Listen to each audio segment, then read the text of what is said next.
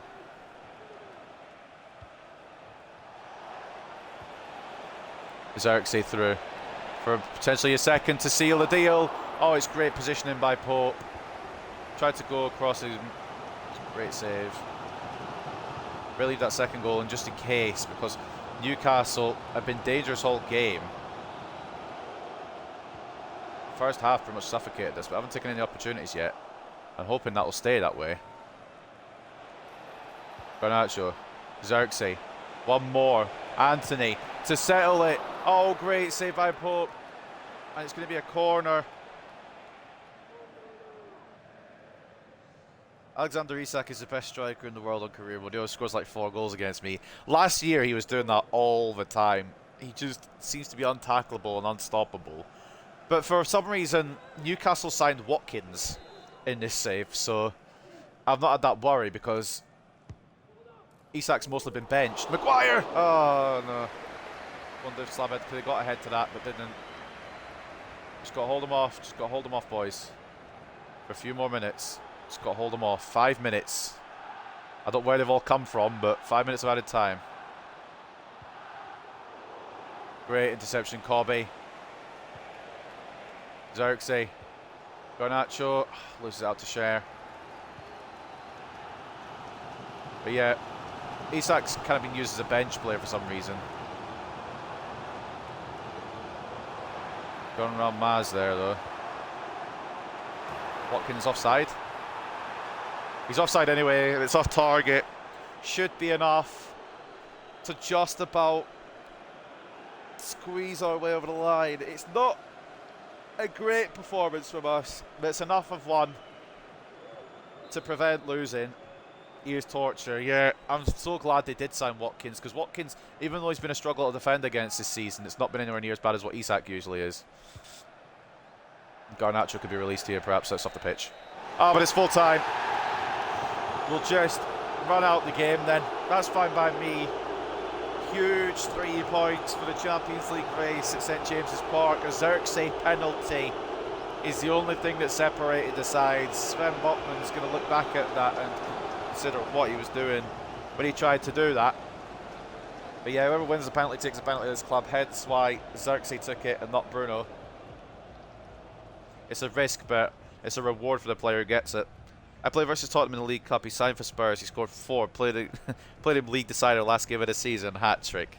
He's unstoppable, I swear, man. I'm just so glad that he's been benched at Newcastle. Otherwise, I probably would have been losing that game as well. Just impossible to defend against. But yeah, this is the goal that separated things. Nothing special.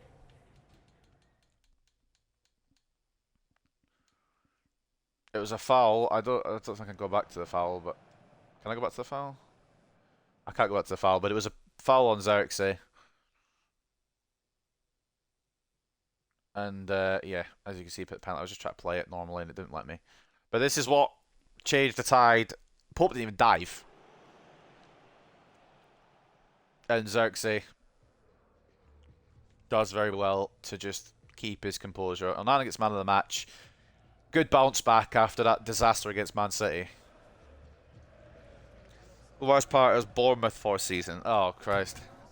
Yeah, no, that's just really unlucky at that point. 59 to 41 in terms of possession, 9 shots to 6 in favour of them. We got 2.2 to 0.8 in terms of expected goals, but the penalty is probably an expected goal, so technically it's probably only 1.2.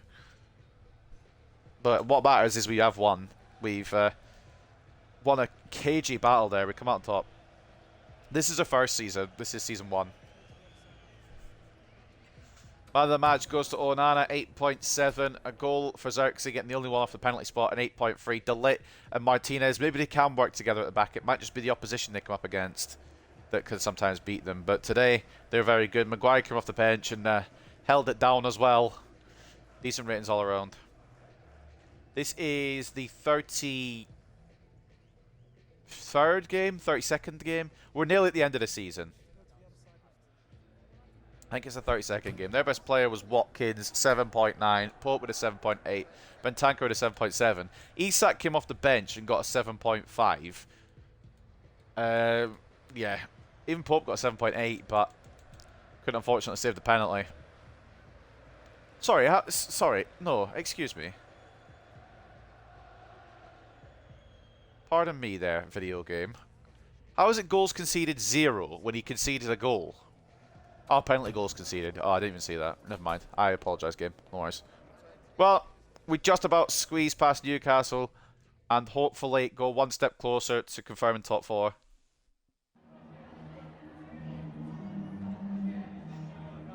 This year I feel like Højlund and Xerxes have so shit finishing.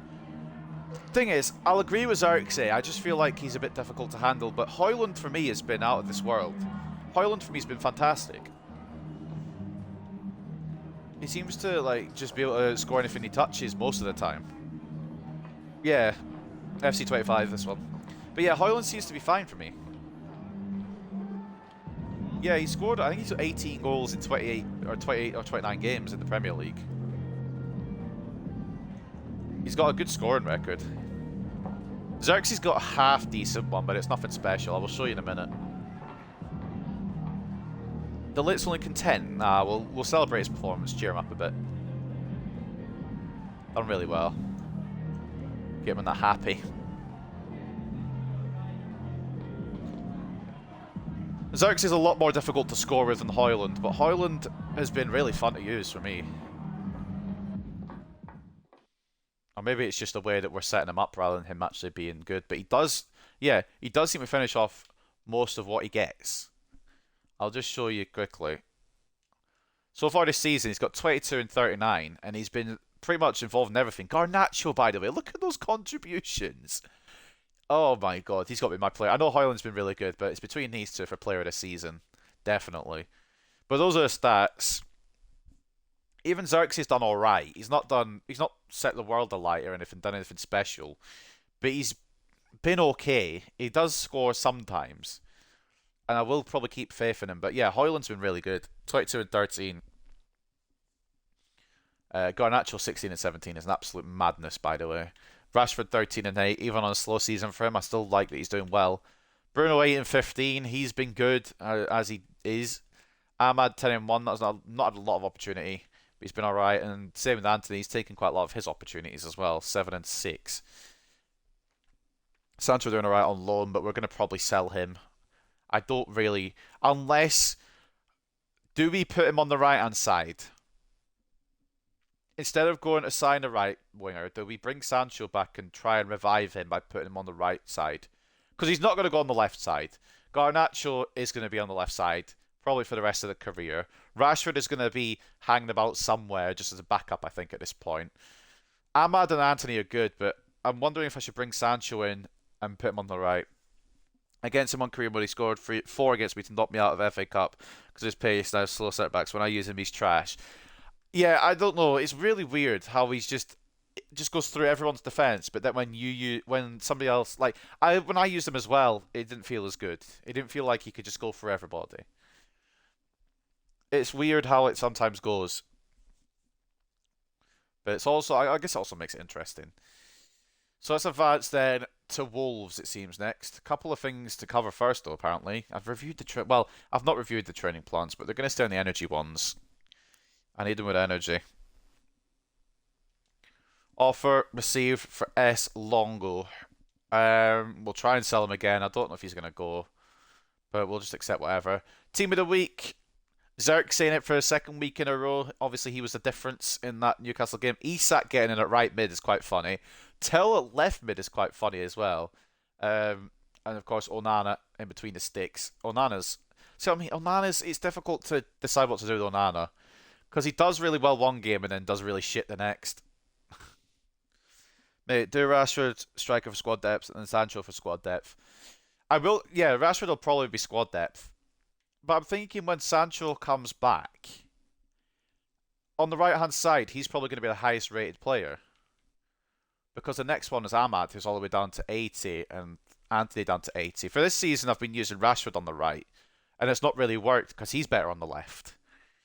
So my thinking is Garnacho starts, Rashford is backup for either Garnacho, Højlund, Xerxes, all that. He'll just back up whoever's at left wing or striker. And then Sancho starts on the right, potentially, and then Ahmad and Anthony can be the backup.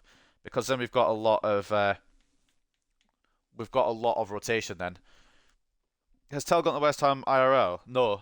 IRL, he's still at Bayern.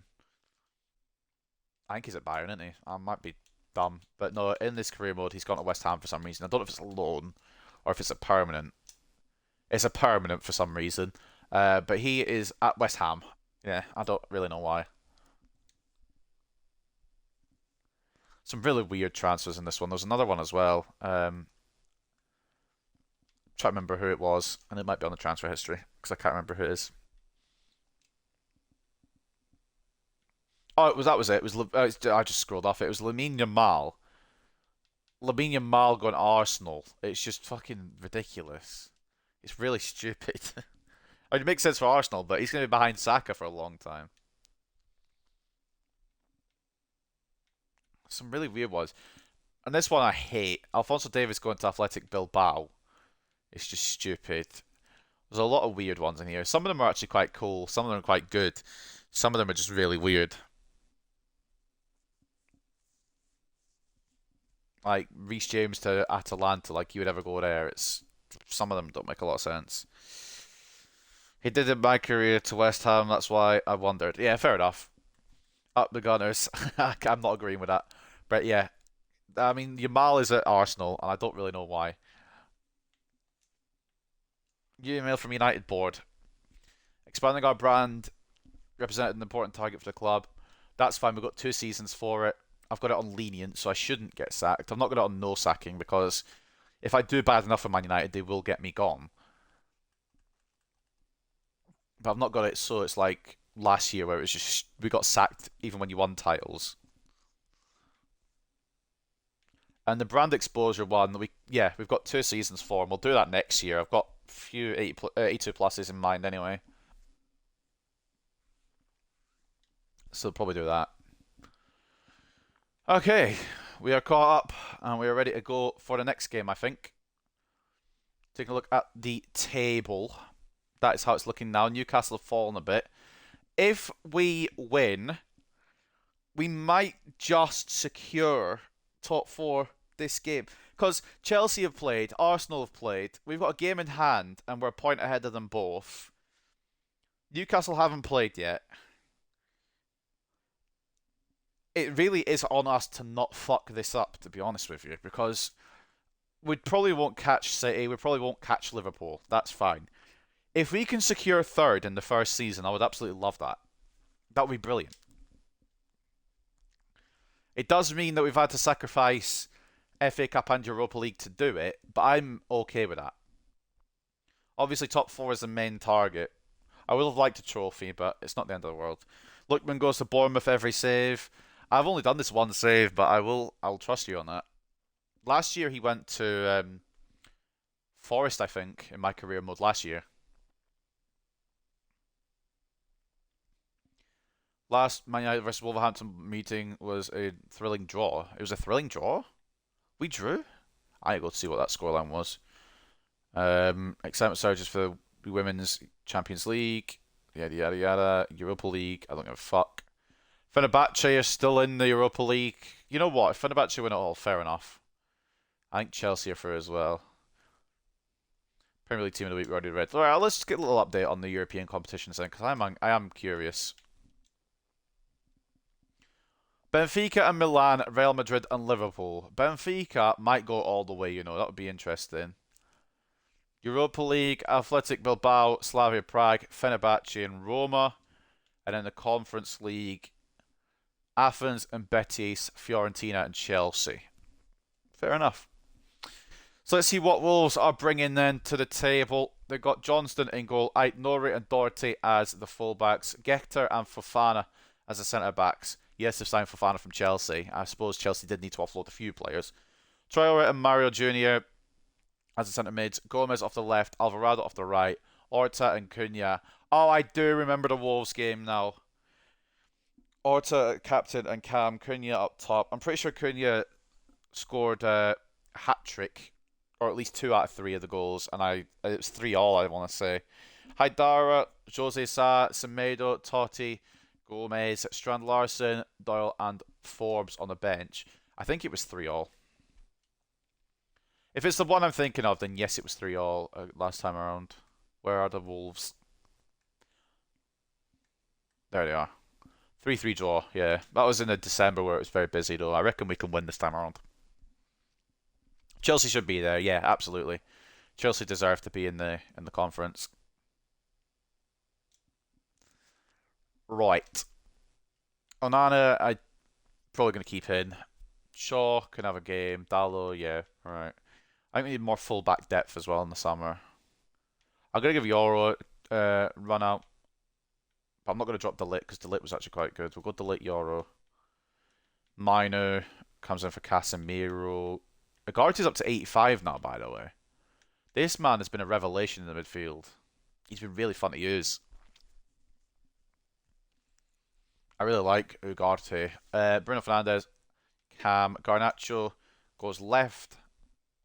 We'll give Ahmad a chance. In fact, actually, we'll give Rashford a chance as well. Excuse me, guys.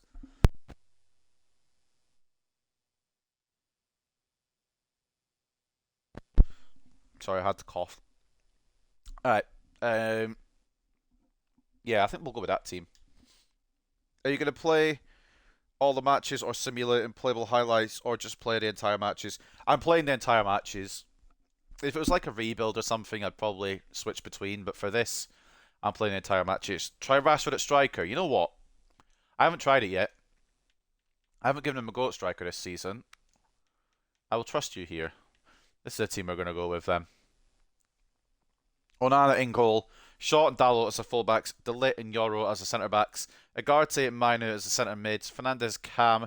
Garnacho and Ahmad as the wingers. And Rashford, for the first time, we're going to try him at striker. See how it goes. At Old Trafford then, is Manchester United versus Wolves. At the request of Sevener, we're going to try Rashford at striker. He's got the pace, he's got the shooting. I don't see what could go wrong, really.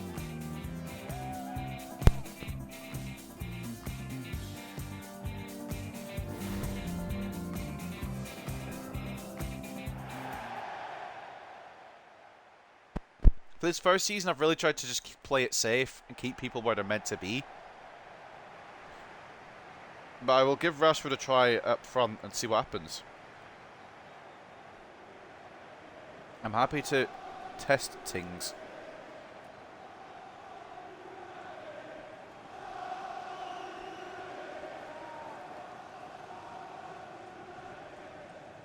Yeah, Mazraoui in real life had a irregular heartbeat and they needed to get a surgery for it, I believe.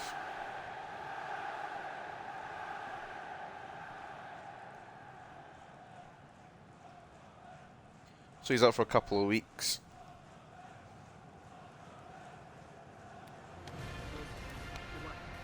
And yeah, I really like Mazraoui, honestly. So I'm hoping he can recover.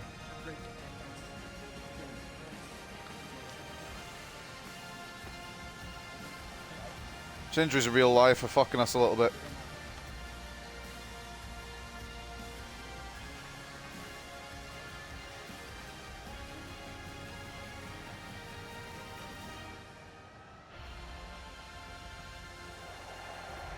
Formation that I use usually is centre back, left back, right back, CDM, Cam, left wing striker, right wing. I think that's what I'm using, the 4-3-3. Or am I on the wrong formation? I think I'm on the right formation. I changed it because I wanted the wingers to move further up and get more involved. Especially Garnacho. I want him to pop off this season. He's done that exactly. He's done really well.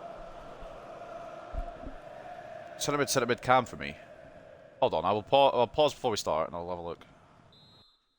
Sorry, Wolves. Give me a second. So which one do you mean? Am I on the... Hold on. That's... I can't navigate these menus at all. Tactic. Formation. Do you mean the 4-3-3 defend?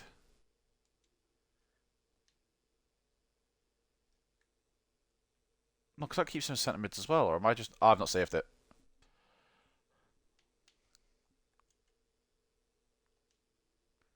Let me save the changes. Yes. No. Oh my god, it didn't... okay. Save changes. Yes. Why isn't it saving? Why is it every time I go to the 4-3-3 defend, it doesn't... It goes back to the 4-3-3 attack? Right. Okay, cool. So it's accustomed to balanced. I see. I'm an idiot, don't worry. Oh, I see what you mean. Like that. That may actually work better. I kind of pushed Manu forward a little bit. But yeah, that might... It keeps... I want to move Bruno forward a little bit, though. I feel like Bruno's a bit too far back here. I think that's why I didn't go with it in the first place, because Bruno's a little bit too far back. But I will try it.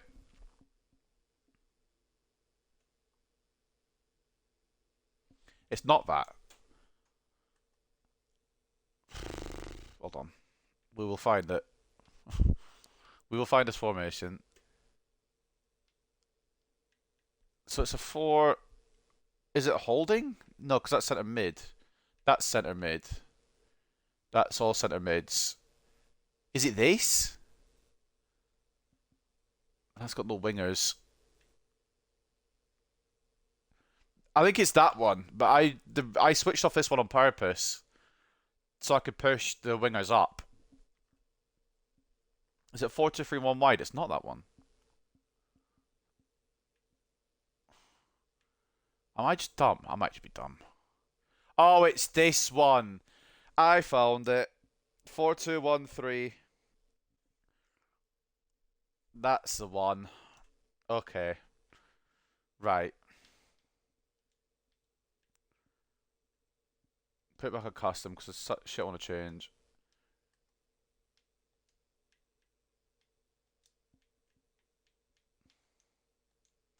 That actually makes so much more sense. I've obviously just not spent enough time on tactics. It shows. It just shows I've not played enough tactically.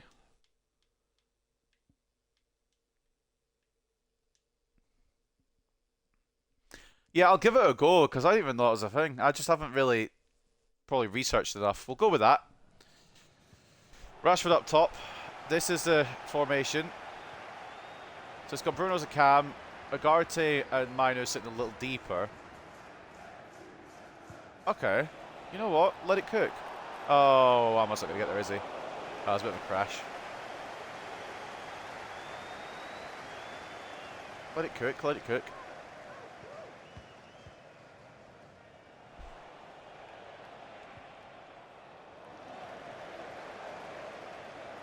Or maybe I couldn't find it because I was on my custom tactics. Yeah, that might be.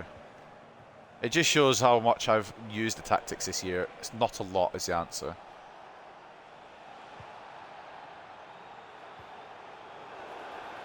Oh, if it was a foul about 3 days ago.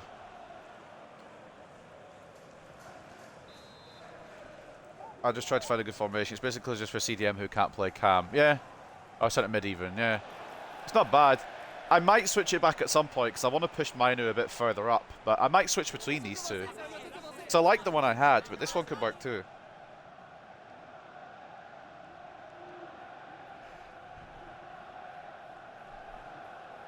I want to push Minu up a bit, but I know Ugarte would take longer to push. So if we maybe if we buy a straight up centre mid, like a regular centre mid, we can switch between the two of them. Then whoever's the regular centre mid can team up with Minu, and then if I want to use it more defensively, I can use Ugarte and Minu. Well, that's a revelation. Ahmad! Oh, okay, it's never going in. I decided it's just to try to get Ugarte in position because he can't play centre mid. Yeah, no, I get it. No, I like it. I respect it. Thank you for this. I didn't even know this was a thing. It just shows I need to spend a bit more time tactically. I'll do some more tactics for next season as well. Try and make a bit more sense of it all. But no, that's actually really useful. Thank you for that. Dalot. Ahmad. Oh, don't you... No, there is not... I mean, you're fast, Ait Nouri, and I understand that. Rashford's been a striker for 10 minutes and he's injured. Not everything works. The formation might, but Rashford's feet don't. Go on in, Rashi. Oh, it was a searching ball. And it's not cleared well at all. Garnacho does have options. Ahmad can't find Rashford. Rashi, yeah, he didn't like striker. This is his protest. Not actually injured, just telling everyone he is. I don't want to be here. We'll keep it till half time, and if obviously still got the fucking plus sign, we'll sub him off or switch things up. Oh, I didn't mean to run that second touch. Oh, I fucked it, haven't I? I haven't fucked it, have I? Good save on Anna. Gets a fake injury. Yeah.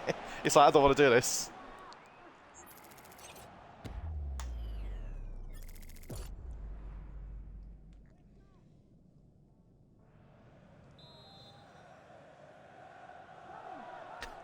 Frustrated striker so much he just didn't want to. Just got himself injured. He's like, yeah, boss need to come off, mate. Oh, go on. Oh, that's off his right foot though, and the keeper's there. Oh, but the keeper's there. Ah, good clearance. That could have caused issues, but it's a good clearance from Jose Sa.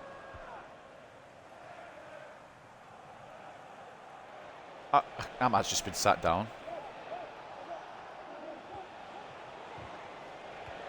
Okay. I've just tackled with Ugarte and the game's just said no. Right, he seems to be okay now. It doesn't have a little thing on his name there, but it's still saying bring him off. If he's not okay at half-time, we will bring him off and we'll just bring on Højlund like I was planning to. But, yeah, he just doesn't want to do striker anymore. Too much work for him. Go on, Rashi, make a run. Oh, I've pressed the pass and it's tackled. I've been tackled. Oh, and I get the fucking touch. And is it going to be one of these games where it just bounces to Wolves every time? Manu tries to pick out Garnacho.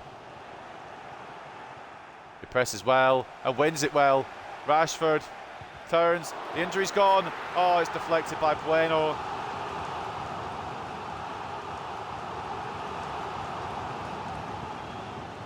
If you need to come back late in the match, switch to a 4-2-4 with Manu and Bruno in the middle and the left wing striker, right wing. Yeah, that's what I've been doing. Sometimes, honestly. 4-2-4 is really... Save me! Oh, it's gone in! Matthias de Ligt! Or is it an own goal? De Ligt celebrating.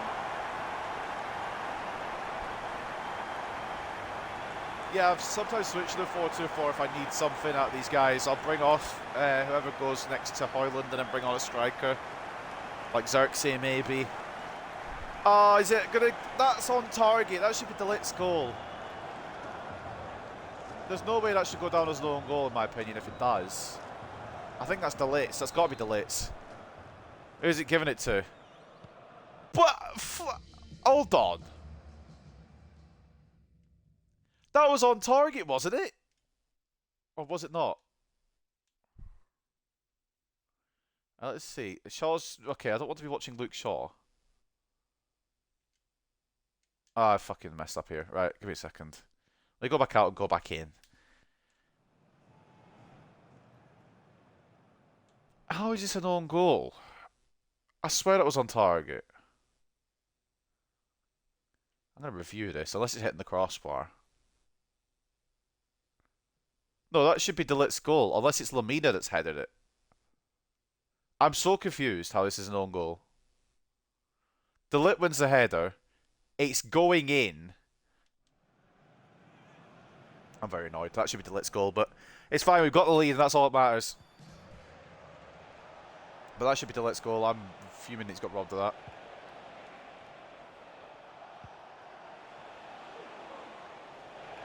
Absolutely pissed off. Matters is the lead though. What matters is the 1-0 fucking going ahead of us here. Garnacho's got room. He's got Marcus Rashford in the centre. Turns, shoots. Oh, Jose Sa, good save. Too much work. This is perfect for Rashford. He doesn't need to defend. Yeah, actually, good point. If anything, he just needs to stand there and wait. Don't understand this either. No, it should be a delayed goal, but all that matters is that we're winning. Delayed's got a chance to try again. Go on, Matthias. Oh, doesn't get enough on it. It could be a counter for Wolves here if we're not careful. Dalot doesn't allow it though. I spotted Ahmad. Oh, I tried to spot Ahmad. I maybe try those passes one too many times, but a lot of the time they're quite good. Oh, referee! I have tackled him. Luke Shaw gets, what's the thing, penalised there. Foul to Wolves. That's a load of rubbish. There is no way that's a foul. I'm pretty sure it also said who we were playing next. I wasn't paying attention because I was crying about the foul. But we are winning. I need Ahmad to get away from Mike Nouri a little bit. It's not really happened. But he will press. And he will win the press. Rashford's inside. Why is it locked onto Garnacho? Oh my fuck's sake. Dalot keeps it in though. Ahmad turns his man. Oh. Bournemouth next. Oh, thank you. I'm glad you paid attention because I was absolutely not. Oh, mate. Bournemouth next. They should be 3 points. And then I think it's either West Ham or Aston Villa next. After that. And then we'll do 2 more games after this one today. And then tomorrow we'll close out season 1. Review the season. And then after I come back on Monday, maybe Tuesday, I don't know yet, we will do season 2. Start making some signings finally. It'll feel good to start making some signings.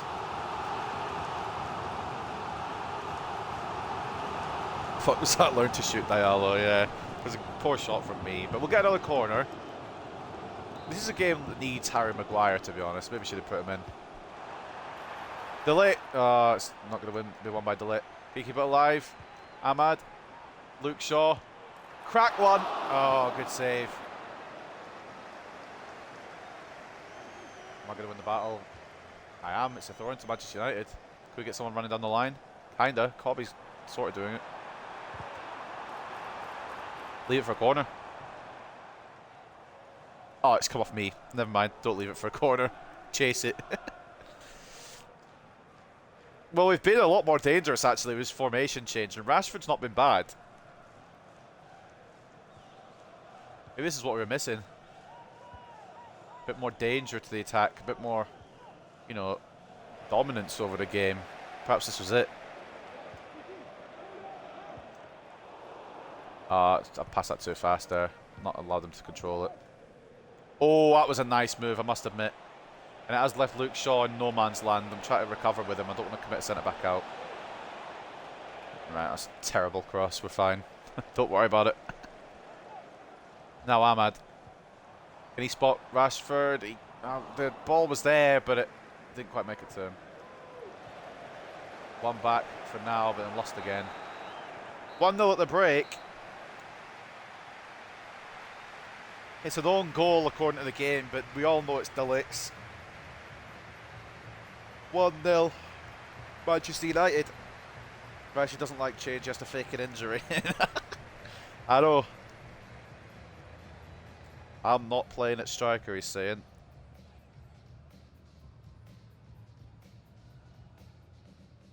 Unfortunately, mate, you are. We'll probably bring on Højlund at some point second half anyway, but yeah, we're giving Rashford. He's not been bad. He's been creating chances and hasn't been able to take a chance yet, but he's been pretty good since the injury. What's his rating? Just out of interest. 6.3. I feel like he's been better than that. Then again, it's got Garnacho at 6.5 and Ahmad at 6.5. It's got Delay at 6.4 and he technically scored, so I don't know. I'll give him. I'll give him 20 more. I'll give him at least another, 20, 15, 20 more. I'm just Thinking, do we bring Højlund on or do we bring Xerxes on? Take a look at the stats at half-time then. 54 to 46 in terms of possession. 8 shots to 4. 0.8 expected goals each. What matters though is we've got the goal. We have the lead. And we've got 45 minutes to see it out. And it's got to be these kind of games that we win in order to secure a top 4 spot. Because if we don't, then we is fucked. Newcastle, Chelsea, Arsenal all sniffing around for top 4. We don't want to lose it to any of them. Dallo, I thought you'd make a bit more of a run, pal. I'm not gonna lie. Rashford's asking for it. Rashford's going to get it. Rashford's going to put it wide. No, that's such a good ball in. That had to be on target.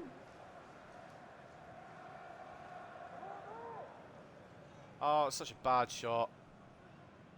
It's quite a difficult one to take on, I suppose, but has to be hitting the target at least there, Marcus Rashford. Fuck it. Oh, Kobe Mainu! What a goal! They left him open, he said, why not?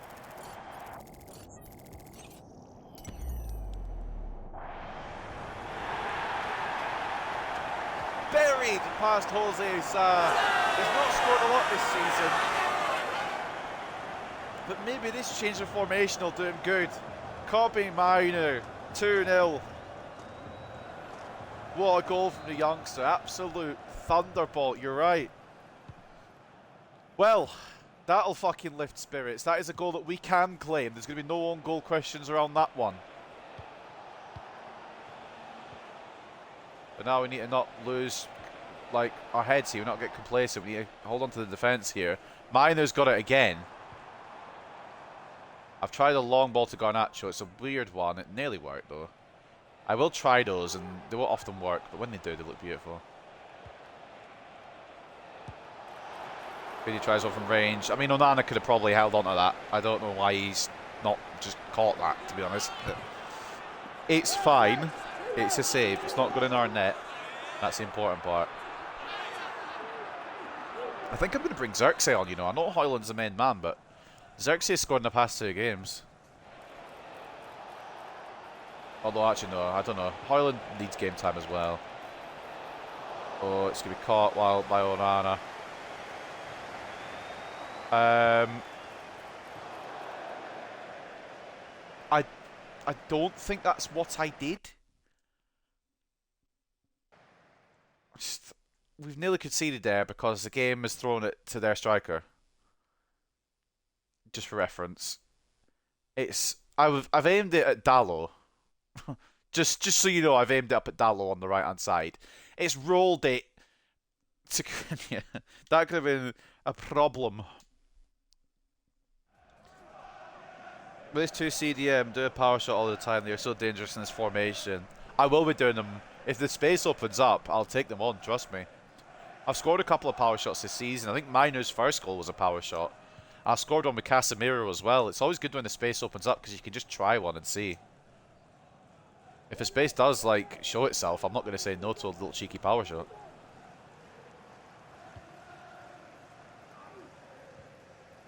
Always looking a bit more changes. Great play. This is great play. Garnacho makes it 3-0. This is great play. Where has this formation been all my life? That should secure it. That's a great finish. Alejandro Garnacho has been the standout this year. I know Højlund has been scoring goals as well, but Garnacho, I think overall, has got to be my player of the season. He has been an absolute crazy, crazy player. And it is 3-0 Manchester United. And again, these are the teams we should be defeating to confirm top 4, but we drew to them earlier in the season, so it's not always guaranteed. Long Ranger is wide. Interesting choice from Alvarado, but it's gone wide. We're going to bring off Rashford now, and I'm going to bring on Højlund because he's not had game time for a little bit. And I kind of want to bring on Mount, but I'm not going to. De Ligt's quite tired. Bring in Martinez. De Ligt, we need to figure out how to get his stamina higher, man. 64 stamina. He's dead after a half. But yeah, I think this is the formation we got ahead with. I need to remember to do it in the main menu as well. I think I'm going to switch to this. I think I've noticed with these shots this season, with the ball bounces in the air, power shots it, even if it's 30 yards out of it. Yeah, I will give, like, if it's set up nicely, if it comes to me nicely, I will hit it. I'll always give it a try. Because we could get some insane goals. I think Casemiro's is probably going to be goal of this season. Because he scored one from about 30 yards. He ran from the halfway line to about 30-yard mark and just hit it. And it just stayed hit. It was brilliant. Garnacho. Now Højlund to make it 4. Gets the header contact, but can't find the goal. Alstretz close it down. We'll just leave it for now. I'm happy with this. Not really had any issues in defence.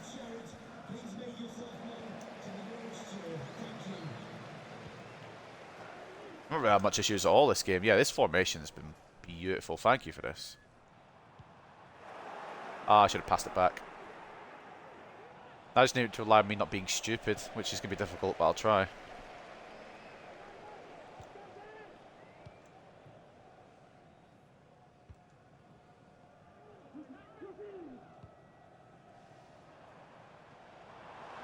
Højlund.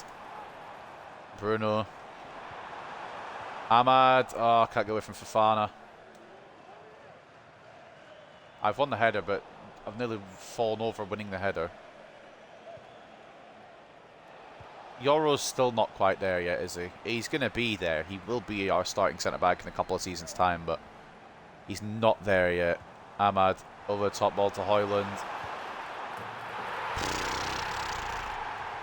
It's pretty one-sided, and Rasmus Højlund, the number 9, adds his contribution. That's number 19 in the Premier League. Very much in the race for the Golden Boot, the Great Dane. It's a great ball over from Ahmad. Højlund has to kind of touch it around. I mean, physics probably doesn't work there properly, but I don't really care either.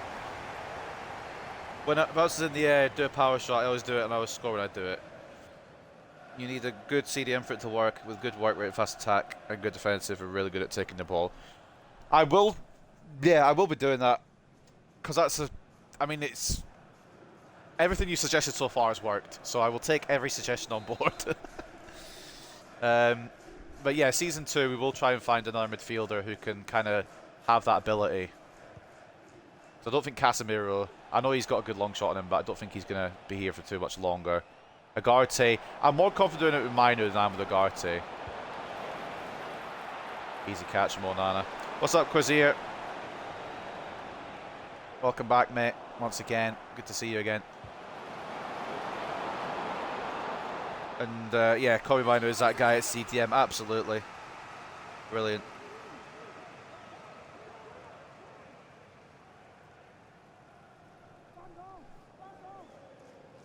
Corner to Wolves.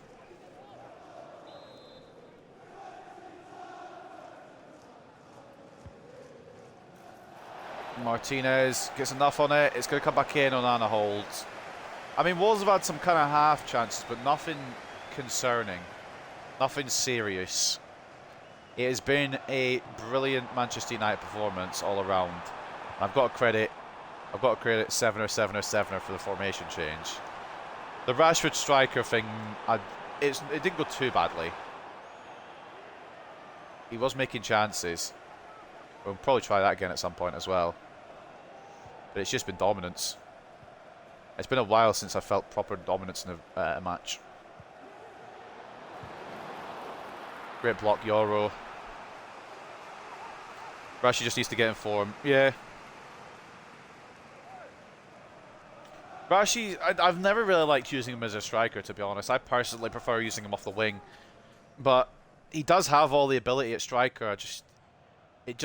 I maybe need to try it more.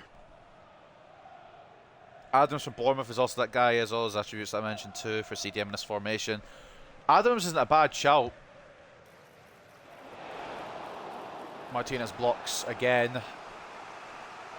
Another corner to Wolves. I'll look at different midfielders. Adams I'll put on the short list.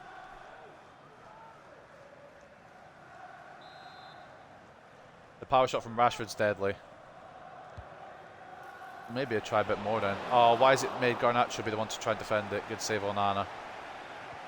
I mean, Onana, as many as he's conceded, I think he's also near the top of the clean sheets, like, leaderboards as well. It's really weird. They're just hitting shots from range now. I think they've given up, and I don't blame them. It's been all Man United.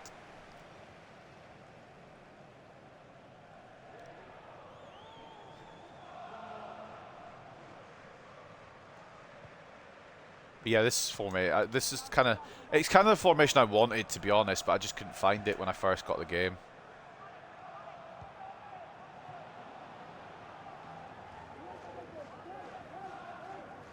So I wanted Manu and Ugarte sitting further back, and then Bruno further forward, and I think I was trying to do that with a different formation. I was trying to do it so so I can move, like, because in last year's game, for some reason this year you can't move the players like manually. Last year I tried to do that, well, I tried to do that with Bruno. Well, why not Dallo? Who says no?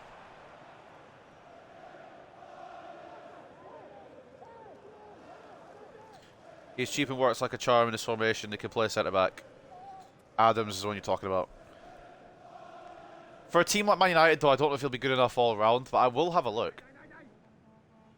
If there's other midfielders that are a bit better and can do the same thing, I'll take a look at them too. I'll take a look at everybody that gets suggested. Don't get me wrong, I will scout them and all that.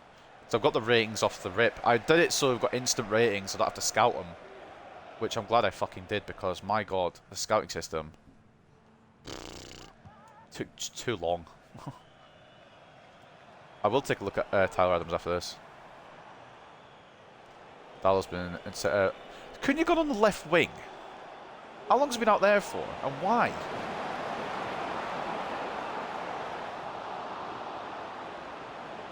Who's our striker now? I'm so confused.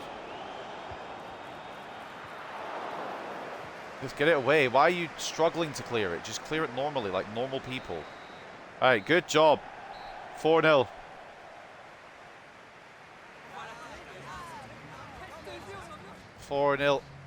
Great win.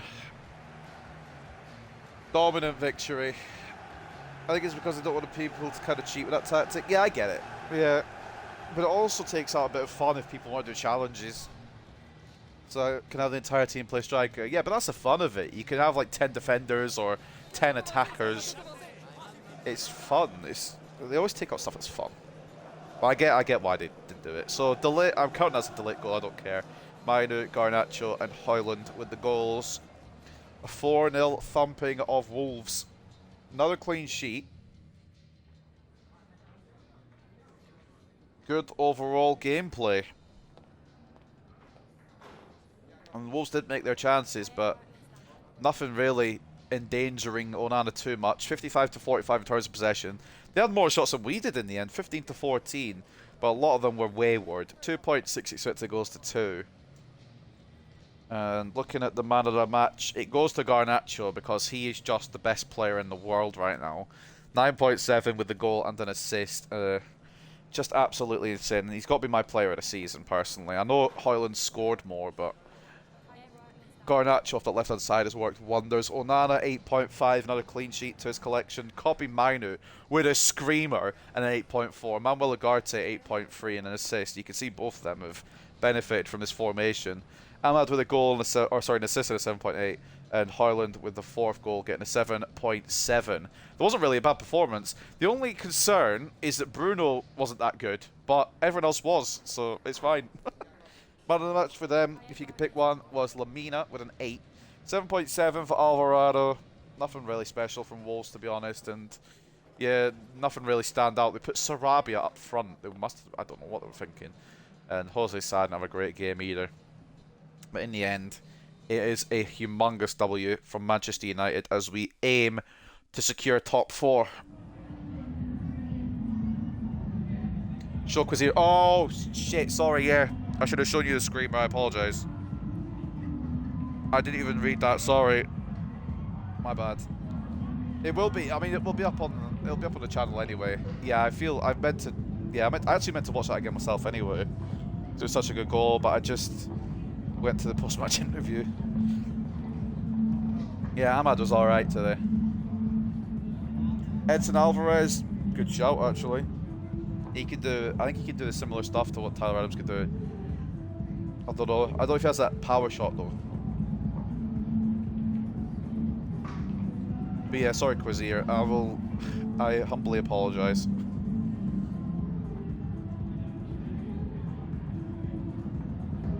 Maybe it'll be the new tab for where he shoots from. Yeah, potentially. I don't know if we can go back and clip it, perhaps. I don't know how it works nowadays. Yeah, Agarte was very good as well. That's the formation we're running from now on. Absolute masterclass of a find from you there. 7er, 7er, 7er. Yeah, sorry, Quizzy, I didn't think. On my PlayStation, though, I'm on the Xbox. Xbox Series Cross. Look at this. He's top of the clean sheets leaderboard, conceding 50 goals. Oh, mate. What a man. Great to see my name at the top of the clean sheets chart. Big credit goes to the defenders in front of me, though. I don't know how we've got the highest clean sheets in the league, and we've also conceded nearly the most. Oh, well. Longo is not going to go to St. Louis City. Bournemouth next, you're right, Sevener. Right, let's have a look then. Pep Guardiola. I'm not going to call you that, because I hate Man City. But I appreciate the tactics. So Tyler Adams, 78. I mean, he's not bad. 76 pace, 50 shooting. Are you sure this is the man you're on about? There's no shooting ability here. What's his long shots? 48 long shots. I'll keep him on the list.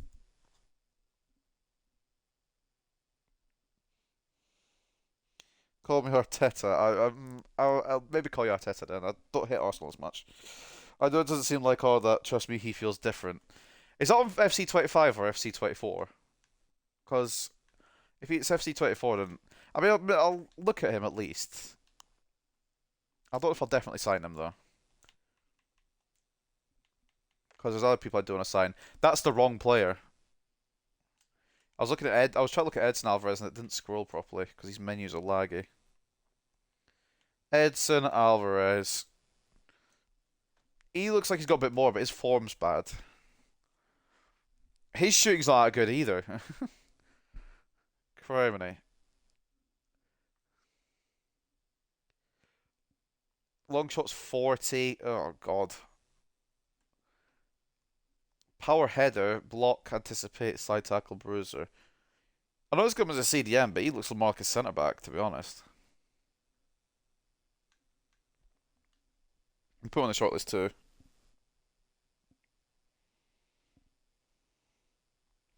I don't think Manu has good long shots either. He probably doesn't, actually. Maybe it's just power shots that change everything. What does Manu have? 62? And I'm working on him, to be fair. He doesn't have bad shooting at all, to be honest. It's not the worst. Casemiro has 78. And he is a 33-year-old man. Couple of tactics.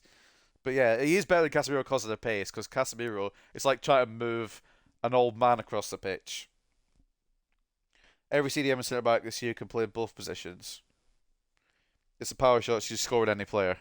I will maybe try him then. But there's definitely other people I want to get first before Tyler Adams. I also kind of want to change Agarte's. Do I want to change Agarte's thing?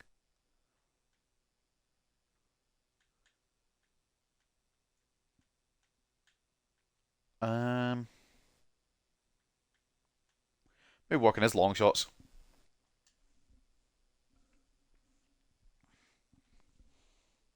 We do have some good long shotters already, to be fair. But I'm keeping that formation. Where is my team sheet? One thing I will steal is the formation. What was it? 4-2-1-3. I don't remember what it's called. That's I don't know. Is it this one? It's this one. Right. Tactical preset custom. We'll keep the same kind of what I was doing before. Save changes.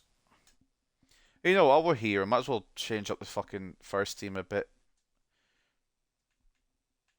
Rashford could stay there for now. Manu comes in for Casemiro. It's just so I can get the tactics done. Garnacho inside forward plus is pretty good. Having Rashford on an inside forward doesn't make any sense because he's on his wrong foot, but I will keep him on it anyway.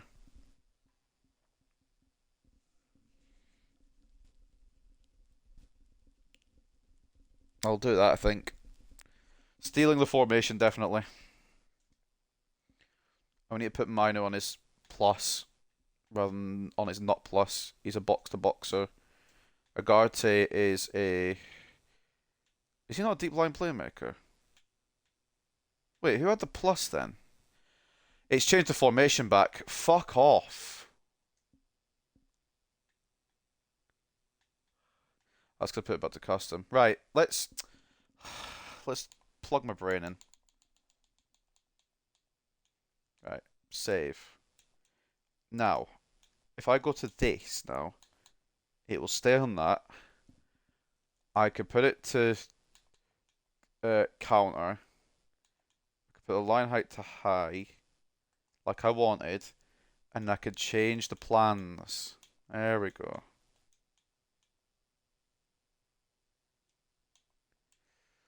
I need to swap the squad around again, but we're getting there.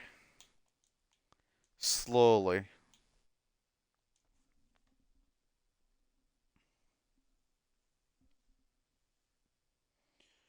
I scored was 177 rated from 30 yards right back with 28 long shots.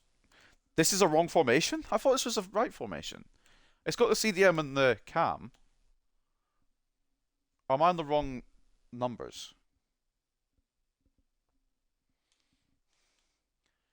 Fuck it, I'm sticking to it just now and we can change it if it's the wrong one. I feel like this is the one I just used though.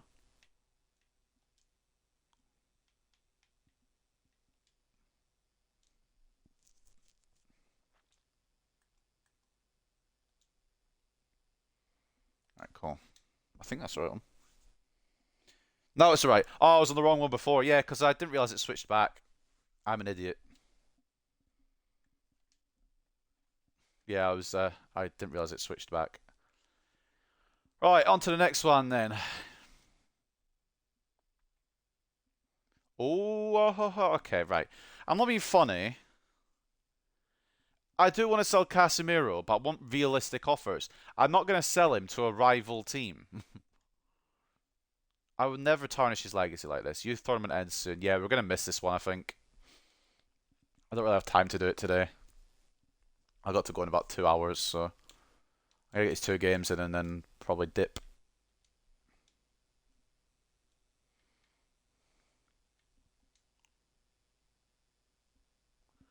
Offer for Ericsson from Fenerbahce. You think you could come in and take my players? You can. I don't mind. I don't mind selling them to Fenerbahce.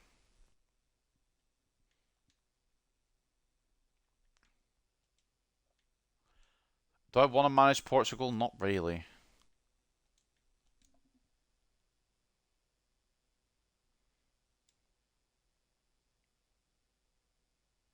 Don't sell him now. Sell him next season. He's gonna go next season. I've got him on the short list. I've got him on the transfer list now, so they'll go in the summer.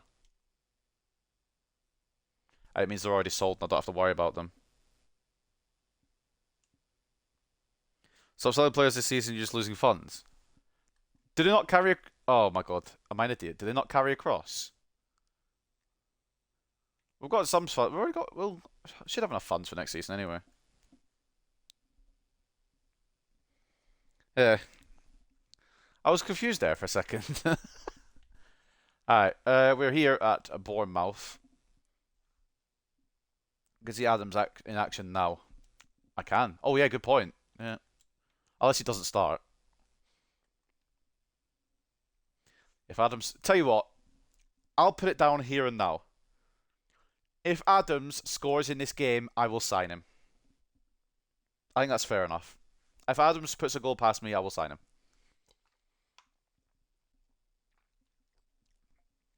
I'll put that deal down. Alright, opponent analysis. Wait, have we got anything else to do first?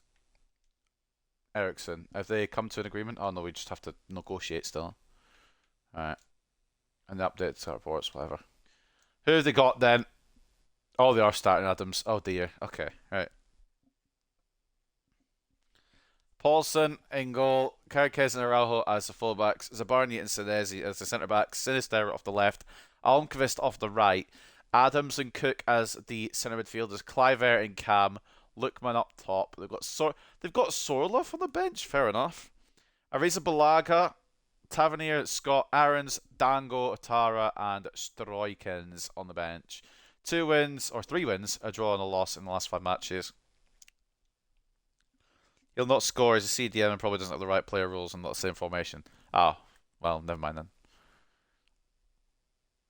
Out of possession, Bournemouth turn with a low block, and they have dangerous and mobile attacking players. Okay, well, I mean, this could put a roadblock in our Champions League hopes.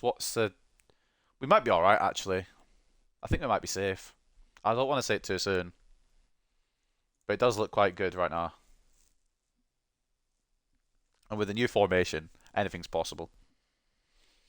Alright. Let's go into it then. I'm going to use Mazraoui this game. And I'm also going to use, and this is a silly idea, I know, I'm going to use Slabhead. Harry Maguire with 37 pace will start this match. It's risky, I know. Mino and Agarte can stay. Or do I want to use Casemiro? Another 37 pace. No, I won't do that. Fernandez, I actually want to use Mount without even like trolling. That's Ericsson. I do want to use Mount.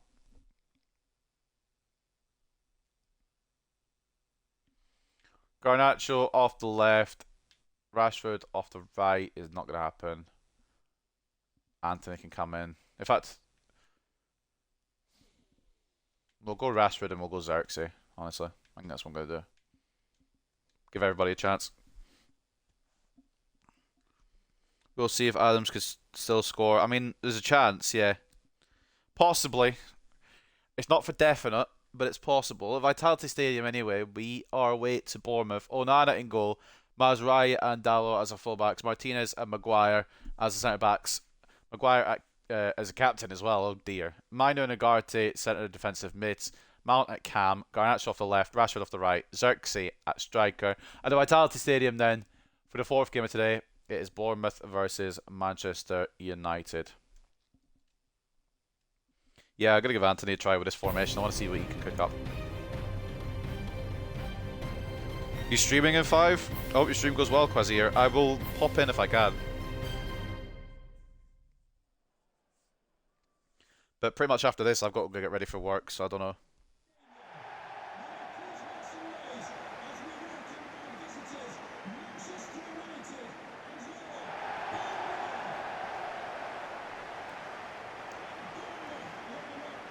At half time in this match, I'm going to have to go for 5 minutes. I need to go do something quickly, but I will be back, obviously.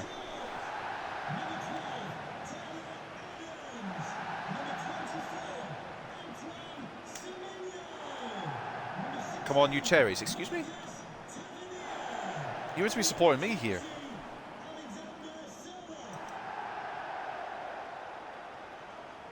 Can't be supporting my opponents. It's just not right.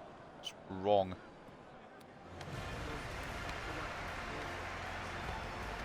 Come on, Adams, got a contract. Every day I stream from 4:30 till 6. I should be... What time is it now? Just before 4:30. I should be done this stream hopefully by about 5:30, so I can maybe come in for a little bit.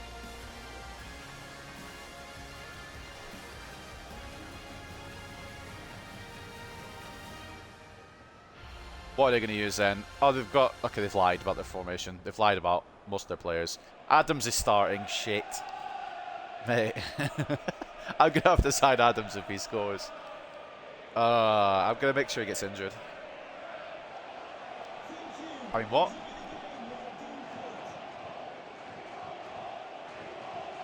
I do like this formation more, yeah, because, I mean, Manu and Agart is sat back a bit further. It makes more sense. Come on, Adams. Right, player. Don't care about the result here, boys. Just injure Tyler Adams. Give him an ACL. If he plays well, I might sign him anyway.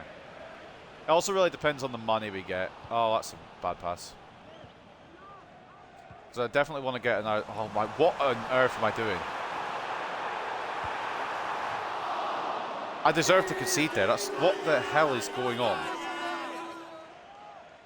I don't know what I don't know how they've missed, to be honest, but I don't know what the fuck was wrong with me.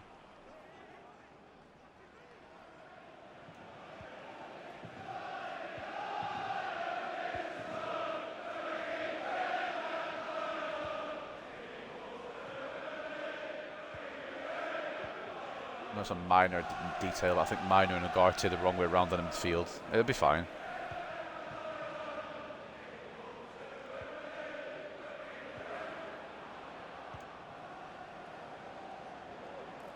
Oh, I didn't give Anthony a chance. I swear I put Anthony in. Oh, Rashford nearly kinda showed me why I shouldn't have put Anthony in.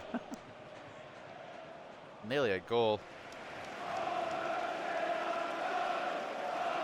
What's up, Izzy? Welcome. Welcome back. Yeah, Izzy's been around for a while. She's been around for a few months. Veteran viewer.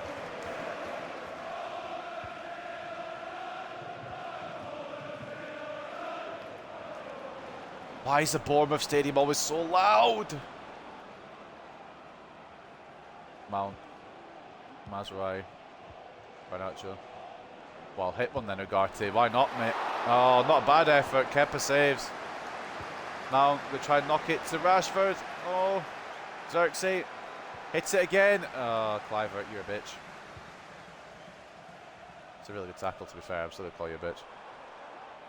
Yeah, nice one, Maz. Good little physical battle there. I don't have the bot on because the bot kept on, like, muting people for silly thing. Like, if people spammed capital letters, it fucking banned them or timed them out, so I just turned it off. But I know you've been around for a good while, Izzy. It's been probably close to a year now, I think. Maybe even a year. Garnacho. Oh, I'm offside.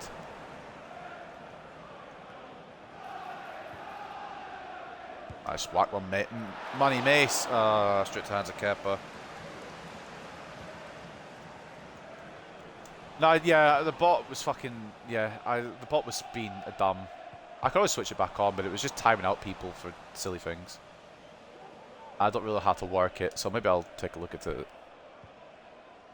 Figure out how it actually makes sense. You have even further in Real Madrid career. Is that the one that you're still doing with Vinicius and Rodrigo's wingbacks? Ref. I mean, he's got the ball, but it's just very upsetting. Fuck off. Oh. This man knows my one weakness. Harry Maguire and his fucking 30 pace. Oh, but he's put off target. Oh, you got sacked. Oh, no.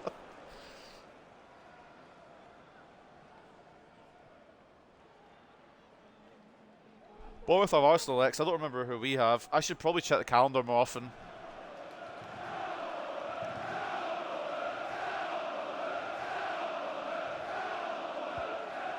If you were watching football for the first time, or if you're playing a game for the first time and it was this game, you do the first Premier League season, you would think Bournemouth are the most popular team in the fucking world, wouldn't you? They're so loud. I shouldn't have cut in there, I should just kept running. The Bournemouth fans always seem to be the loudest every year, and it's ridiculous. Because they're not. I'm not saying Man United ones are, I'm just saying we're probably louder than Bournemouth. Bournemouth are very passionate, though, it seems. Either that or an EA developer is a Bournemouth fan.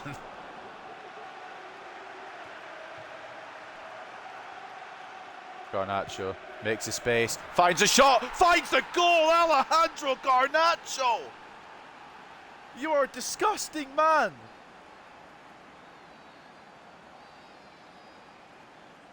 You are a foul man, Alejandro Garnacho, but you are very good at football. Vinny can now play left wing back, left mid and left wing, and has 90 plus in all face stats. And Rodrigo can play right back, right wing.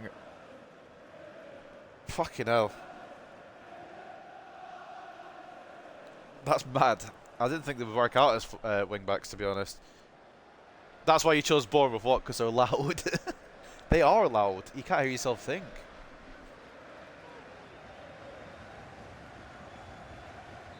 But yeah, Alejandro Garnacho, this man is special. I think the left wing position is sorted for the whole career mode. I don't think there's going to be any other ideas on that side. Garnacho, I think, has to stay for the whole save. I think that's the only one position where I think, yeah, that's not going to get a change at all. Anything else is up for debate, but that right wing spot has been decided. Been decided by a very good player. Oh, Mount turnaround.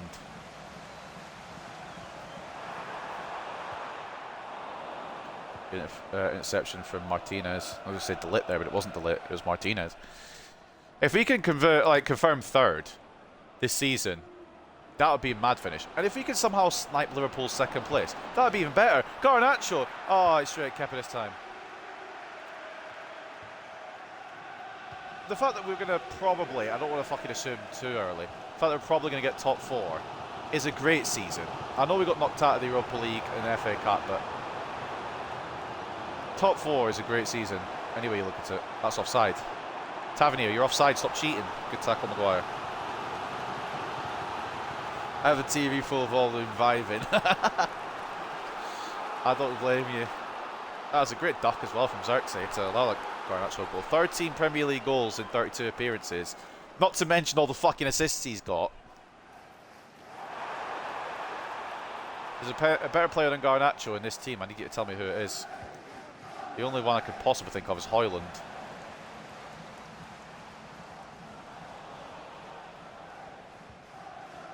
Plenty of goals from him this year, but Garnacho's been all over the gaff, doing everything. He is not running there though, which is a bit of a concern. I think I've done it a second too late, haven't I? Damn it!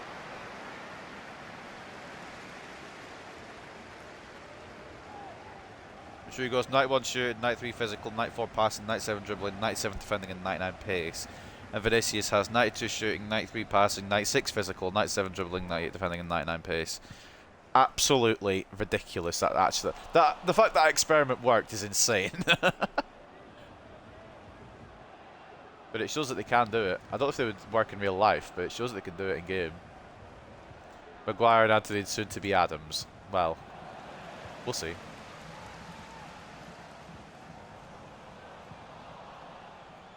Maguire might stay for the duration. I don't know yet.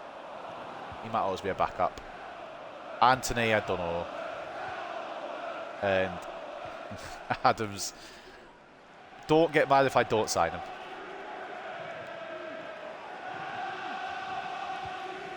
Oh, that's such a shit ball to Garnacho, man.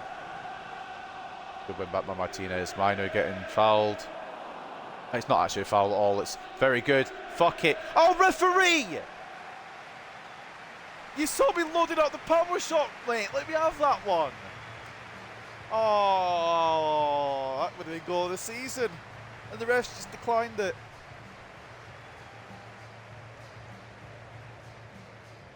Maguire and Anthony Adams are better than Garnacho. I don't know about that.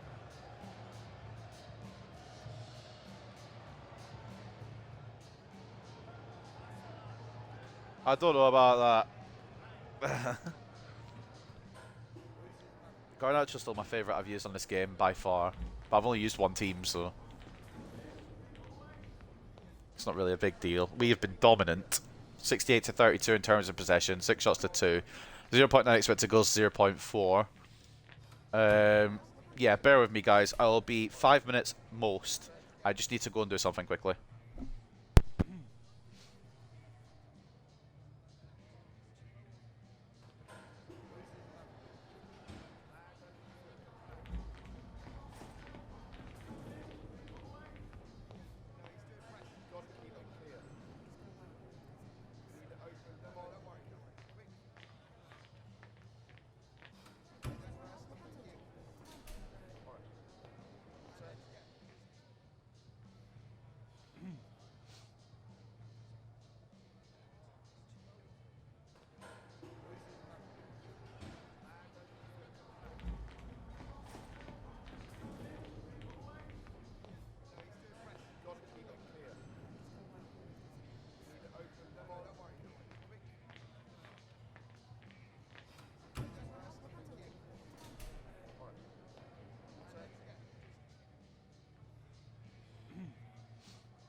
Sorry about that. My apologies.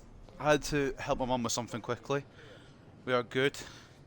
86 defending, 90 passing, 90 physical, 93 shooting, 97 dribbling, 98 pace for 99 rated Bellingham. Adams match rating. That's the wrong page. Adams is on a 6. He's the third highest. Oh no, he's not. It's the fifth highest. It's alright, I suppose. Don't be delusional. Maguire's slow as balls isn't good, and I'd say he does endless spinning because he's not good at anything else. I know they're trash, but Maguire's head game is pretty good because he's a fat head. Slaved. Maguire is better by a lot over Anthony, but his pace makes him almost unusable in the modern game. Anthony has potential. It's sad to see what he becomes. If Adams gets man of the match for Bournemouth or in the match, sign him. Alright. You know what? Okay. Go into the second half then. 2-0 up. Or was it 1-0? I don't remember. It was 1-0. It could be 2-0 if I fucking pick out... Oh, no. Right. Honestly, thought we had 2. Ugarte. I fucking thought Ahmad was going to make the run, actually, to be honest, and he didn't. But yeah, this works a lot better for both Ugarte and Mainu. And even Casemiro. This formation is good. Oh, I'm fucking shit, though. Great save on Anna. Sorloff gets his shot saved. I just didn't even try and close him down, apparently. Still trying to get my breath back because I had to run down the fucking street. And I'm not the fittest of individuals. That'll look great ball over to Xerxes. Oh my god. Oh no. That was such a good ball. Kepa closed it down really well though, to be fair. That was a brilliant fucking ball over from Diogo Dalot. He's close to getting maybe staying forever status. Only one so far is Garnacho. And might be a big call, but I might even put number 7 on Garnacho next year. Better than having it on Mount, innit? Not that I hate Mount, I just don't think he deserves a number 7.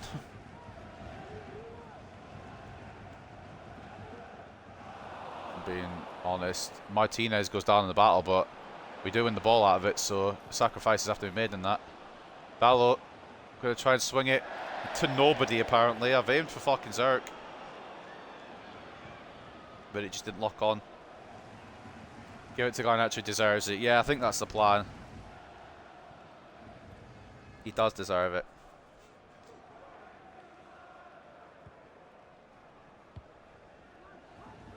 Thank you as well, everybody who's following and viewing. I appreciate it all. If you're enjoying it, I'm happy you're enjoying it.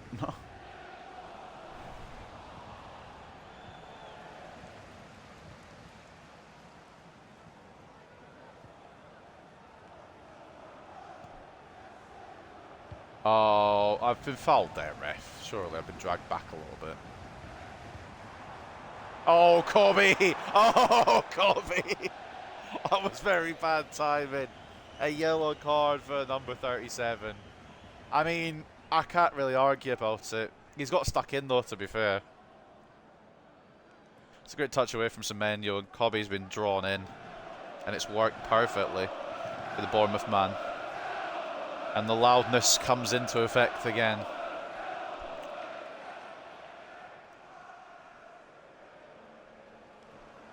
Oh, come on, Bournemouth chant fills the air. Once again. Mainu and his yellow card might have to wander off the pitch in a few minutes. I don't want to risk him getting suspended. Garnacho try to keep it alive. It just, I can't. There's a sea of Bournemouth players and I can't get it through. Kobe, be careful, lad. Need you for the run-in, pal. Don't need you suspended or injured or doing anything stupid. Oh, come on. Xerxes trying to press. He does press, then fucking Araujo takes it. What the f... Have I tackled them in vortexed off the ball? They are so loud. Will their 12th man help them get an equaliser? I mean, it's just not gone to Mount there. Like, I aimed it at him, it just wouldn't let me be him. Semenyo. Adams. Now Tavernier. Got past Dalot. Does he get in the box? Semenyo. Hold Banana. I'm just gonna... I'm not even gonna fucking risk it with Kobe Mainu. I don't want him to be suspended. And...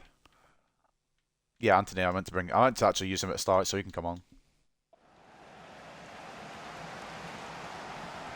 What the fuck, don't touch Bournemouth players. Well, they shouldn't have the ball, alright? I can make an agreement. If they don't fucking have the ball, I won't touch them.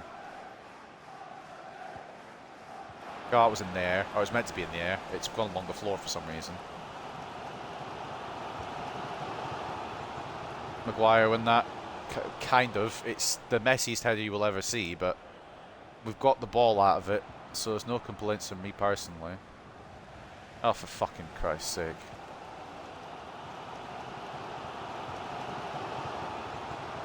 No. Oh, no. Oh, no, Maguire. Closed down the angle really nicely, to be honest. Sorloth didn't see much of the goal. He only saw Maguire in the way. Why is Mount out on the left? Oh, whatever. We'll go with it then. We'll go with it then. Why not? Oh, fucking... I didn't expect to get past in the first time, so I kind of dragged it back a little bit. Well, whatever. You know what? What really matters is that Mount's actually quite good. That's from Darlow.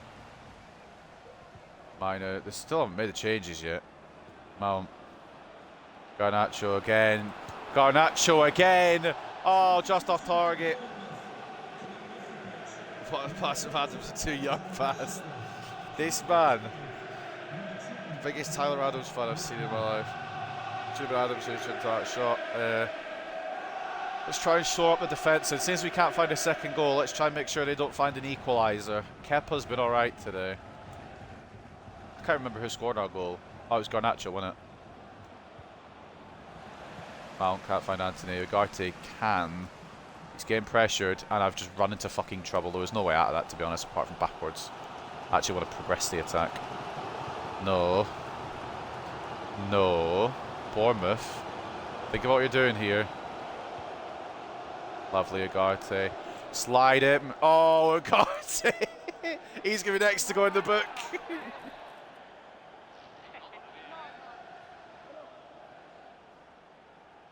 Be careful, mate. I'll have to bring Ericsson on. Come on, stop. Sorry, mate. Let's try to get the ball back. You know how it is. Oh, fuck off. Oh, it could bounce back. It hasn't. Oh, no, Lookman. Blocked. Why didn't they start Lookman? Why did they start Sorloth? Ah, it's such a shit. You know what? Let's just run down the clock. Let him live. I'm not going for Adams, to be fair. I'm just going for anyone who has the ball. Xerxes. Who picked out? Oh, nearly. That was such a great ball from Mount. Oh, Adams tackles Anthony. And now Bournemouth, with less and less time to go, looking for something, a point perhaps, to ruin Manchester United's top four hopes a little bit. Lookman has tried one from absolutely miles out. What was the thought process there, you have to be wondering. Deflected. Oh no, if Bournemouth get one more opportunity, it could be ropes. It could be ropes. Stop them. Okay, they're not making any progress. They've gone backwards. Ref. Thank you. Fucking hell.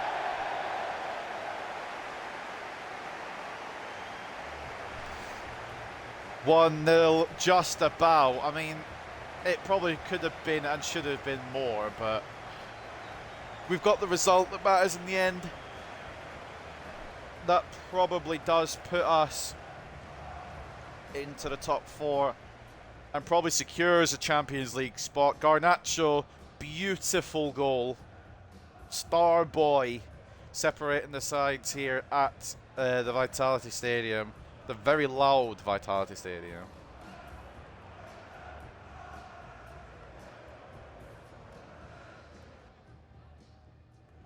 Oh, mate. Well, dubs. Now dub to add to the collection. 57-43 in terms of possession. 9 shots to 6. 1.5 expected goals to 1.1. It's a good, well, I wouldn't say dominant, but it's a good defensive performance in the end. Man of the match goes to Alejandro Garnacho, so Tyler Adams won't be man of the match totally. A goal and an 8.4. Onana an 8.3. Another clean sheet. He just seems to be running over the Golden Glove despite being the leakiest goalkeeper on occasion as well. Ugarte getting the assist. This is working wonders for him, this formation. Martinez with a solid defensive performance as well. Mainu had a good game as well before he starts snapping people. But yeah, this CDM setup really works well. It does mean the cam's a little more, or a little less involved, I feel like, or it did for Bruno, but Mount seems to get involved. I don't know. I think it's just a matter of getting used to it. So we're not going to check the Bournemouth for it. No, man of the match then for Bournemouth was not Tyler Adams. Lewis Cook with a 7.5 and Daniel Gallardi both getting 7.5s. 7.3 for Julian Araujo. Adams put in a decent little effort, 7.2. 100% pass accuracy, 2 successful tackles, 12 successful dribbles. Had a good performance, but just wasn't quite good enough, unfortunately. Kepa with a 7.1 kept us at bay, 6 shots, 5 saves. Did let in that goal from Garnacho, but didn't have much choice in that one. And in the end, Bournemouth didn't really offer enough for an equaliser. They've got Lewis Miley. Fair enough, yeah, but didn't really offer enough for anything in the end. Into the post-match interview then. Everything else is 0-0. Picking up my knees. No shouts. He's not being robbed. He gave it his all. He put in a good showing, to be fair.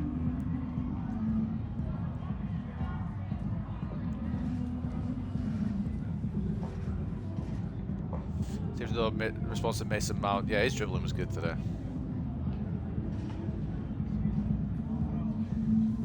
I'm depressed. I'm gonna quit. It's not that deep. He likes Adams because he's using Bournemouth in a career mode and power shot. I think it's power shot plus or something. He just scored loads of goals from midfield. It was a really good player for him. But yeah, Martinez was very good today. Give him an encourage.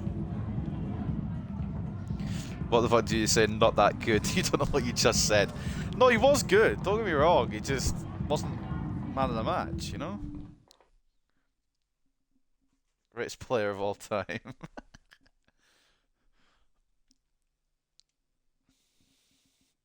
No update on Ericsson just yet. I'm going to miss the youth tournament this time around just because I don't really have enough time. If I could do it next episode, I would, but I don't know if I can.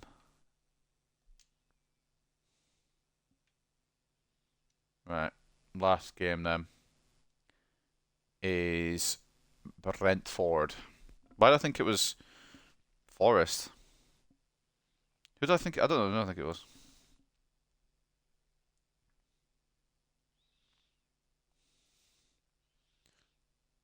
What are you saying? He's not that good. He is the GOAT. In career mode, his age to rate to potential is not that good, and for a team that should be 5 stars, he's considered a waste of money. Oh no! Oh, you don't know what you started, is he?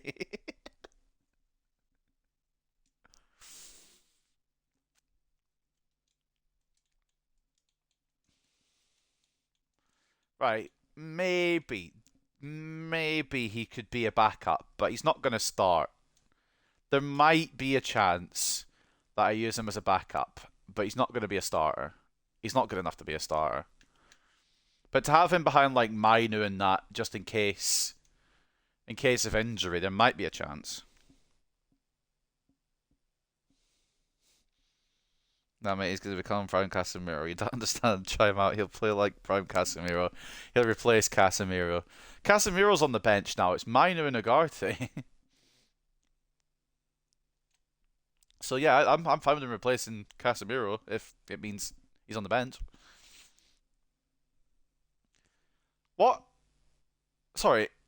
Champions League qualification not a reach for Man United, but they can still secure Europa League if they win against Brentford. They're not even spelled against right. How are we out of the fucking race when we're third? And very much in the bloody race. In fact, I think we've more or less secured it. I don't know how this game works.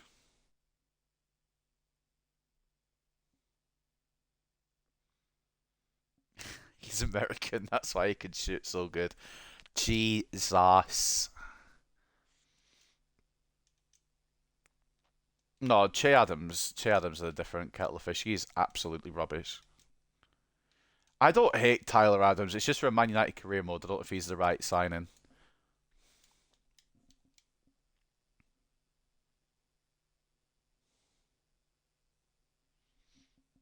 No, not Che Adams. Tyler Adams. Is he?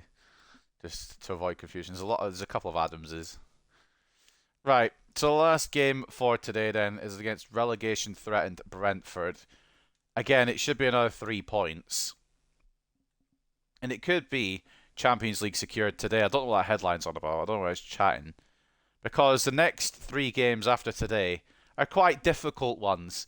We've got West Ham, who beat us last time. We've got Chelsea, who beat us last time. And we've got Aston Villa, who I think beat us last time. So they're going to be difficult for the next episode. I'm trying to remember, actually. I will go look. Chelsea, West Ham, and Villa.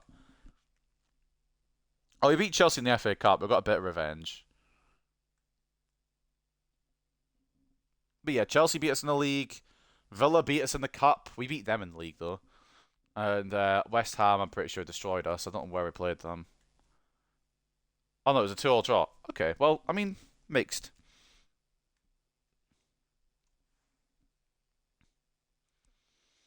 My point still stands. Sorry, you're wrong. Sorry, you're just wrong. I don't care. He's not the right one. He's the GOAT. if you want a midfielder, the god Demirbay. Oh god. What does he look? Actually, what does he look like this year? How does he look this year? He's 31. 78 rated. I mean, his shooting's a lot better. His power shots would be a lot better. And he's got free kick traits. I won't really sign him.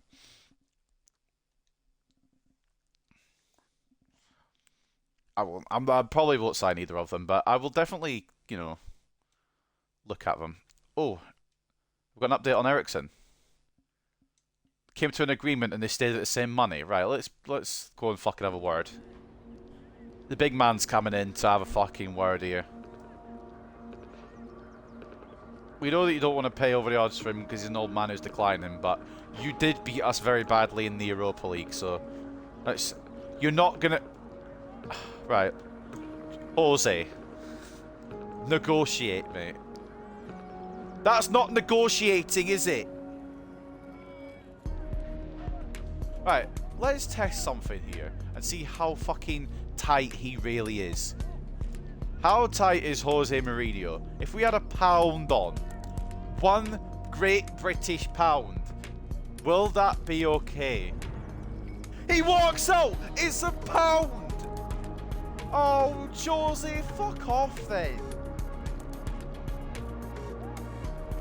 I'm asking for an extra pound. I've got a pound coin in my hand right now. That's all I'm asking for.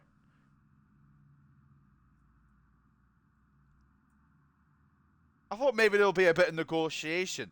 But no, Jose Mourinho is a little prick.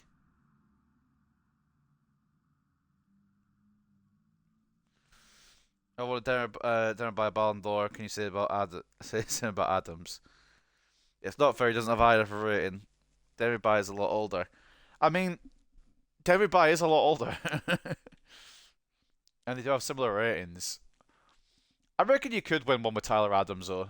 I reckon there's a option. You probably could be able to. Right. Just another tournament started. Okay, cool. So after that one ended, it just decided, yeah, we'll start another one. That's okay then. We'll jump into that next one next episode. Where am I here now? I still don't know the menus. Right, next time we'll do a youth tournament and we'll finish off the season. The youth development plan is looking alright. Everything's looking peachy. I didn't mean to do that. Right. Do the press conference, then we'll see what Brentford have got.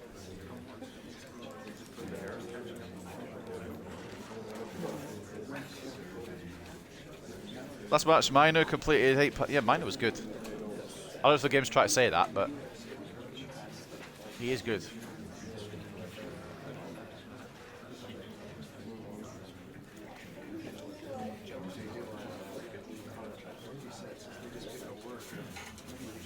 Fernandez wasn't that great, but he didn't even play last match, so I don't know what the fuck you're on about. Don't play him. Because for his level, it's not that good.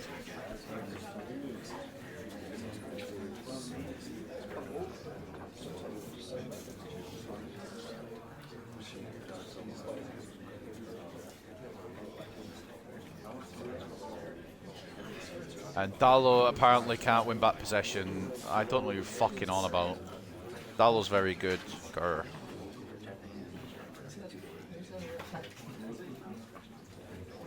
No, I'm pretty sure this was like a last year's game or the year before's game that she done this with Demirbay. I think it might have been either 23 or 24. Yeah, 23. Right, opponent analysis. Fucking hell, Brentford haven't won in 5 games, and it might go even longer than that. Boys, if we win here, we should be able to solidify top 4. If not, I will be sending letters home to each of your parents and questioning why we lost to Brentford. Valdemarson in goal, Henry and Hickey as the fullbacks, Ayer and Pacho as the centre-backs, Norgard, CDM and captain, Jensen and Janelt as the centre midfielders, Lewis Potter off the left and Burmo off the right, and Thiago up top. Mariki, Pinnock, Flecken, Vandenberg, Kanate, me, and Carvalho all on the bench. Not me, I'm not on the bench, but that me, the other Ben me. Any more things to read before we go in here? Just fucking European shit I don't give a fuck about. I do give a fuck about this though. Garnacho's been included amongst the Premier League's Player of the Month nominees alongside Saka, Onana and Diaz.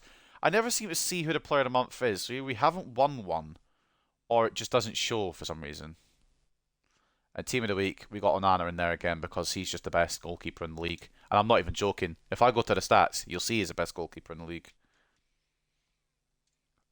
This Golden Boot race is mad. Haaland has done it in 23 matches. That's insane. Fulkrug sits top. Assists, Bruno sits top. But yeah, clean sheet leader. Told you. Best goalkeeper. Top scorers, Fulkrug, Watkins, Gordon, Pedro, Haaland all in there. Højlund and Saka are joint with Haaland though. Garnacho's got to be hanging about somewhere, surely. Yeah, he's on 13. Garnacho's got the same as Salah, you know. That's not bad. He's in 15th place. Pretty good season. Anyway, we'll jump in then to the final game of the day against Brentford. I don't know who I'm going to use, though, to be honest. Onana stays in, obviously. We'll go Euro for Martinez, actually, because Delete needs a game.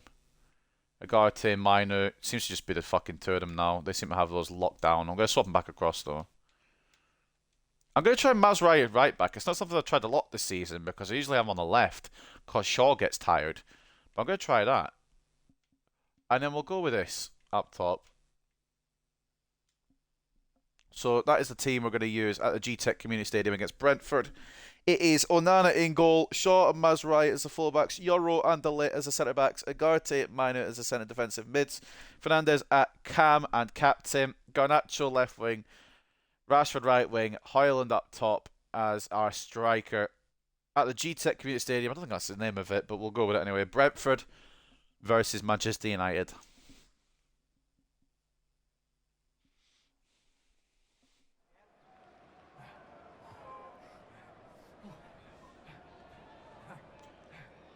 Get Kanate. What, the one on their team? Because that's not the defender Kanate, that's the striker Kanate. It's impossible, mate. It doesn't work. I scored 60 goals with Simone on FIFA 23. I didn't get nominated. I think it's based on overall rather than stats. Get good. The fuck you. Oh god, there's a whole battle. I don't do normal career modes. I constantly move players to random positions or teams to random leagues and have all sorts of fun. I use Adams and you don't. Then replies when I go to play since FIFA 20. Doesn't it take like 200 weeks to change positions when a player can't play them? Sometimes it does. If you can do like, if you can find a way around it, like you can go from, if you go from like cam to centre forward and centre forward to striker or something like that, it does take a bit quicker, I think. Or if you go from like centre mid to centre defensive mid to centre back. you like gotta take steps in it, I think it goes a bit faster. I know he's a striker one. Okay. I don't know how good he is though. And I don't need a striker, to be fair. No worries, 7-7-7. Thanks for stopping by, and I appreciate the positioning, the formation change. It's really helped a lot. I appreciate that. Tyler Adams stays on the short list, but I don't know if he'll come in. But thank you for the suggestions.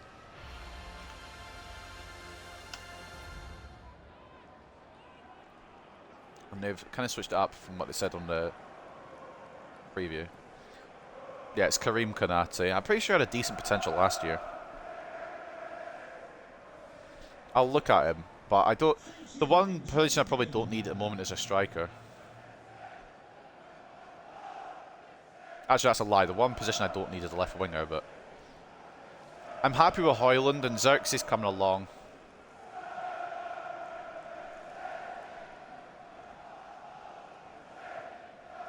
But if we do need a third choice striker, maybe, I don't know.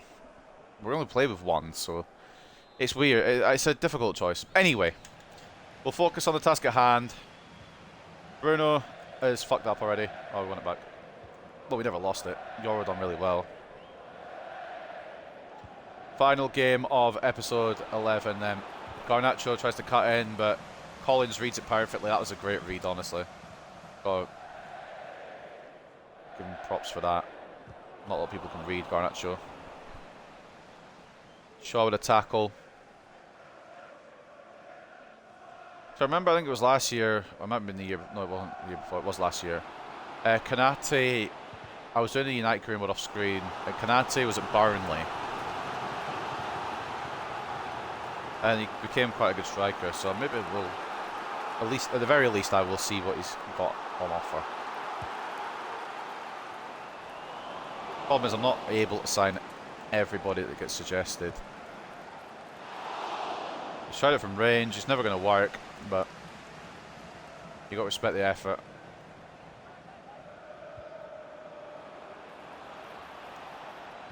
Ireland's begging for it. He gets it. Oh, he gets fucking pushed. Referee. Nah, he got strength, to be fair. Pacho. Or Pinnock, even. They've not started Pacho, I don't think. He started Pacho last time around and he did really well against me. Fuck off, Gunter. Oh, ref, you're off your fucking dome. That's not a foul. Not my fault he's getting fouled like a bitch. What's up, Spiresy? Welcome, mate. I am not winning the league. I'm doing alright, though. It's the first season, so I'm doing okay. I'm in third. It could be worse. We're probably not going to be able to get a title this season, but maybe next season. Push for something like that. Garnacho can't find the tie. Well, found the tie, but couldn't find the goal. 73 year rated, 20 years old, 87 potential. Yeah, he's not a bad little player. But I don't think he's what we need.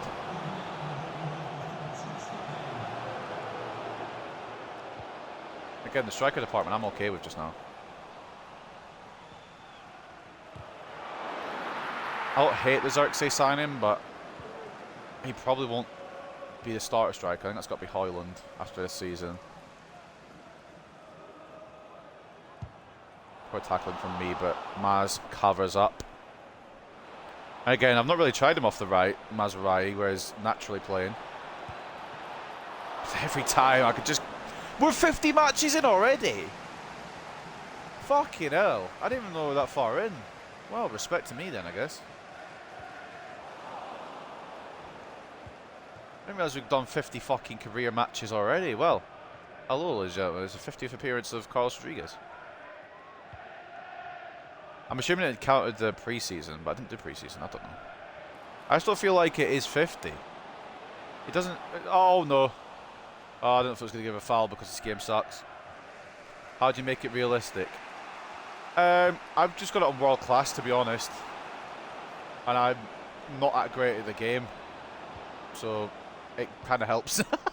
But you just kind of find a difficulty that's a bit more challenging than the difficulty you're on. Like, say if you play on semi-pro and you find it too easy, just go to the difficulty above. and that'll make it a bit more realistic. There's also sliders. There is a good slider setup on YouTube. There's a couple of good slider setups on YouTube. I haven't tried them yet, but I've heard good things about them. Some of my mates who tried them. You're not really using Xerxes maybe that much, so maybe you could try something else. Maybe, yeah. I mean, I'll look at definitely. But I do want to like Xerxes. And he does turn up sometimes. I've done tactics and everything. Yeah, I've got... do you want to see my tactics? I can show you the tactics. Yeah, we've got tactics that, well, mostly done. I've got a bit of help. I've got a bit of help today as well from Sevener, who was here not long ago. He helped me with some tactics as well, because I couldn't find the formation that I wanted. But then, for whatever reason, I just didn't see it or something. I don't know, but I found the actual formation needed.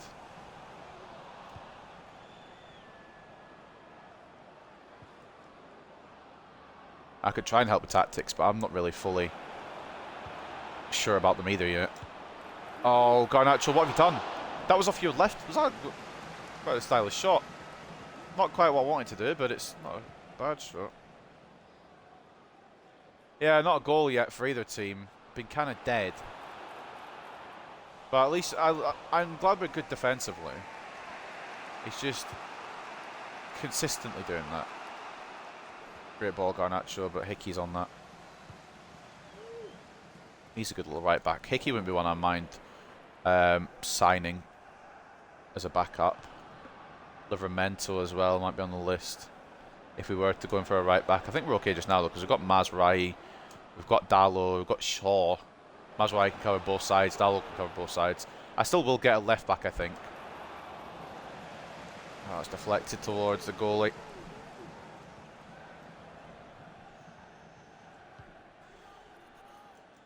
The tactics seem to be working now. Now that I've got the right formation, it seems to be working a bit better. I mean, it's kind of been mixed all season, but it seems to be a bit better now.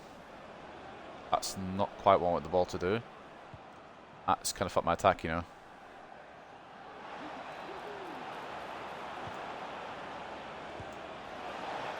Oh, Hoyland. You put your house with him scoring there. He's been a fucking baller this season.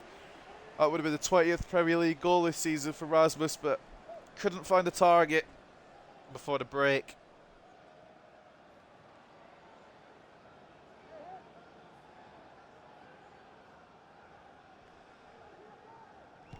Quarter past 5. That's not too bad. I need to go for 6:30. Well, I had to be there at 6:30, so I've got about an hour.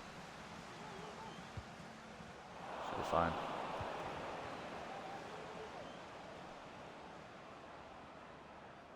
Oh, do you know what? We'll just hold up the fucking halfway line because nobody's making a run.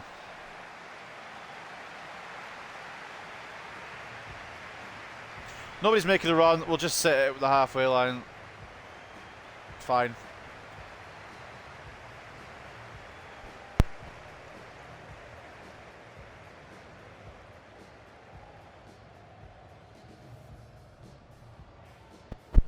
Yeah, Bruno struggled a bit this game. And the problem is, this formation maybe is a detriment to the cam a bit more. I don't know why, but it just feels like Bruno's not been involved as much since we changed. Not saying you have to go for Karate, I was just thinking that he's a solid young player and they say Xerxes is slightly flopping for you and that he could be potentially more reliable when you want it to be. Yeah, I'll definitely put it on board. It's just, it's not my main priority. My main priority is another midfielder.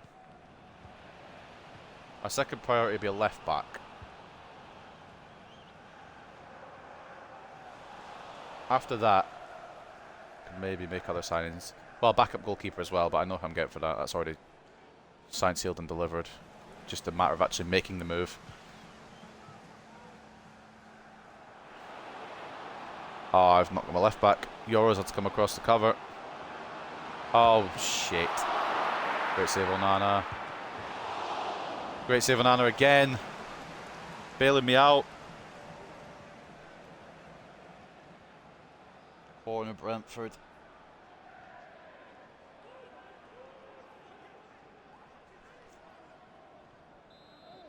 Yeah, season finale of this stream, of this career mode, will be tomorrow, finishing off season 1. Last Premier League games getting done. Potentially a youth tournament getting chucked in there. Just kind of covering everything of season 1. We'll jump into season 2 when I'm back after the weekend. Start making some signings. I'll do the usual thing where I play the first game of the season, do all the signings, transfer stuff. But I want a smaller, tall midfielder. I'm not too fussed about the height. It's more like the ability. I want it to be good. I want it to be like kind of low to mid 80s kind of area, but like be more of a defensive midfielder, I suppose, now with this new formation. Or even just any, I don't know. I've got some on the list already, and I'm not sure which one to go for yet. But yeah, just it doesn't matter about the height too much. Oh my god, why is it just ping-ponging everywhere? Onana, please. Don't put De Ligt in an impossible situation. Counter though. It's not going to happen. Brentford have brought it second half. I'm struggling. I'm really struggling to fucking deal with the pace. Onana, no. Oh my god, Andre Onana. You are giving me heart palpitations, pal. You are scaring me like fuck. There's no way Gunter is faster than Rashford. Cuts inside. Oh, now Flecken. Can we keep it alive? No. Ah. Cobby. Ah, tried to put it for the gap. Ugarte. Garnacho. Oh, I've passed it, and it hasn't passed. And I fouled, and it has... So I fouled, and it's fouled it, like it's registered it. But when I pass it, it just ignores it. Right. Luke Shaw. Ooh, and Burmo is actually a really dangerous player. That'll all need to come on potentially at some point. Oh, Garnacho, though. Oh, no, Bruno. Why isn't Garnacho there? Rasmus. I need support. I've been fouled. Yeah, I was going to say... I got caught as I was trying to play it back. Well, Bruno Fernandes has an opportunity to put us ahead from the dead ball here. It's a good opportunity, and if I could take free kicks, it would be good. But I don't know how I could take. I don't know if I could take them. We'll see. Bruno. Oh, that was a brilliant free kick. The captain, dead ball specialist, achievement unlocked. Score a goal from a free kick. Oh boy, was that nice. POV camera, yes boy, sneak that in. What a fucking free kick.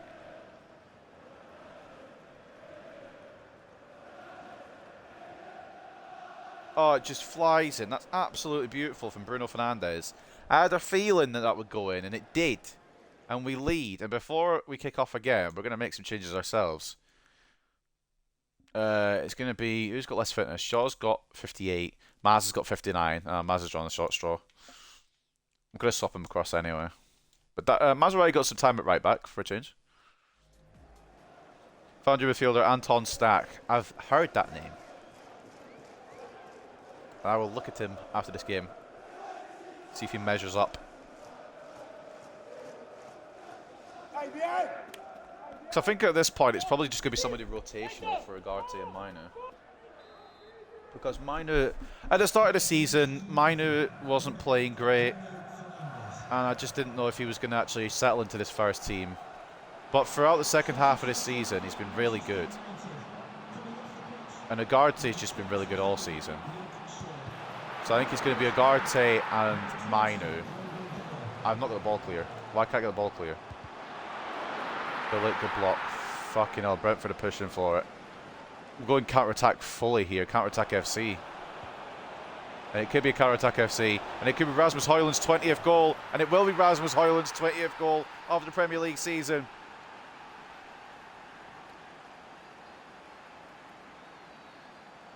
It's 2-0 Manchester United.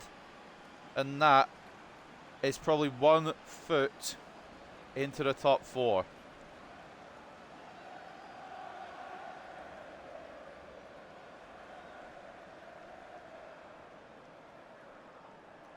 Well, I mean, ever since the formation change, we've been balling. We've been unstoppable. We haven't let a goal in. This is the 4th game in a row where we haven't let a goal in. It might still change. And I'm probably going to concede to either West Ham or whoever we've got next, Chelsea or anything like that. But, mate, this, for defensively, this formation's done a wonder. I've done that way too late. My brain just didn't function enough. He's perfect for you, I think. I will give him a look over. I'm not going to sign anybody till the actual new season starts, just because I want to know what a budget is. But I'll definitely... I mean, I've got the ratings on hand. I've got the thing where you don't have to scout them because I'm lazy like that. Oh no, Jan Elt's dispossessed. Dalot. Yeah, it's been jinxed there by me. This would have been the 4th game where we didn't concede in a row. I couldn't really do much there though. Dalot got dispossessed, and I tried to close it down. I tried to do anything with it. Doesn't happen.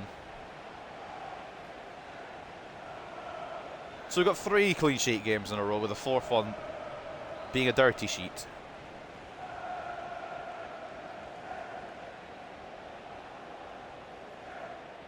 Being lazy is not what you're doing, it's being smart. Well, true. But I am just lazy anyway, but it is smarter. Well, I mean, there's possibly a route back into this game for Brentford now. I need to be worried about that, I think, a little bit.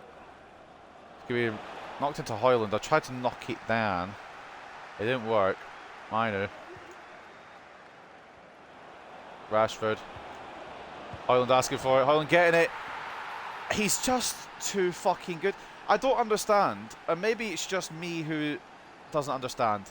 Or maybe other people are struggling. I don't know. I've seen so many people struggle with Højlund this year up front. Try to score goals. Try to finish goals off. I've not had an issue with him. He's been very, very fucking good. And I think that puts him joint top of the Golden Boot race. Or at least puts him close. And he's put it through his legs as well. Pinnock's been done. We are going to give Xerxes the last few minutes. I know Højlund's on for the hat-trick. In fact, no, we're not, because Højlund's on for the hat-trick, I didn't think.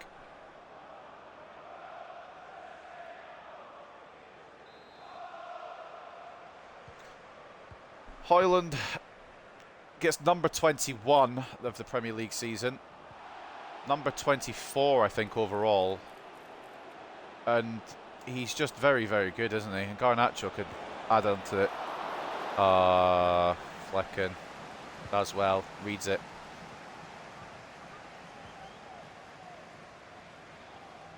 Well, we might have been embarrassed in the Cups. We might have been embarrassed in the Europa League. But there's an opportunity here to end the Premier League season on a high. It's a good hold from Onana. If we can get top 4 secured a couple of games in advance, that would be even better. I would like to secure it just in general, but if we've got a chance to do it sooner than the end of the season, that would be fucking brilliant. It secures Champions League football. It means we could probably get a couple more players to us, like in terms of realism. I want it semi-realistic as well. Rashford. Unlucky. This hasn't come down as I wanted there. I don't think there's going to be any more action for us. For Brentford, they're looking to try and pull off some impossible comeback here. This isn't the Brentford of real life where they score inside 4 minutes. They try to score in the last minutes. Oh, Rashford. He's really struggling on that right side. I might try the Sancho thing, you know.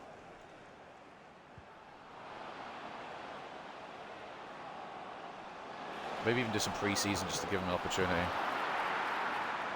Fucking hell, he even tried to sneak in there. He tried to sneak in off the rebound. I had a man on the line just in case it did, because I knew it would try. Brentford have brought the fucking heat. And for most of the time we've kept them out of the kitchen. That's a fucking impossible bit defending there for me. Oh, Gunter puts it off target, and that will be full time. 3-1 win in the Brentford Stadium.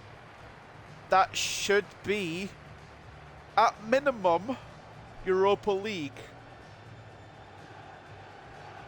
We could still get Champions League. Rasmus Højlund with a brace. The other one coming from Garnacho, I'm going to guess, because it seems to be Garnacho all the time. Actually, don't remember. Oh no, it was Bruno's free kick. Never mind. In plenty of times in older FIFAs, you send a scout report on day one of the career mode, and before the scout report comes back, some other club buys him and it pisses us off. Yeah, no, I like the fact that they've given us a choice. Because if you want to keep the scout and stuff, you can. I've not done. I just haven't. I can't be bothered with it.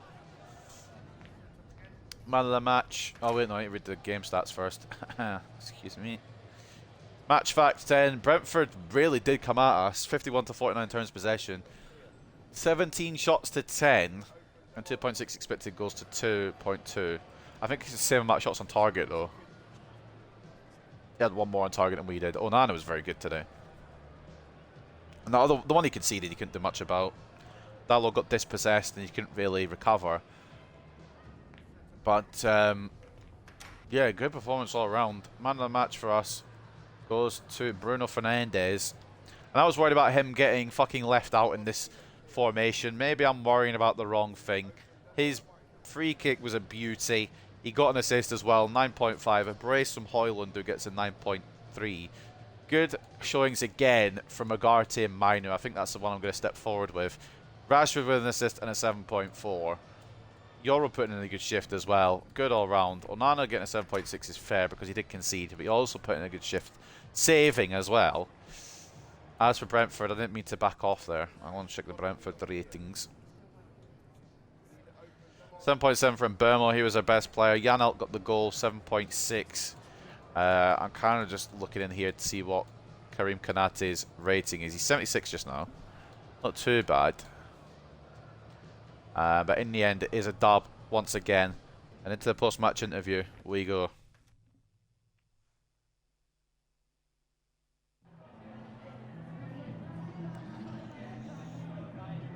Well, we end on a high note at least. We're not like playing shit. We're playing good football.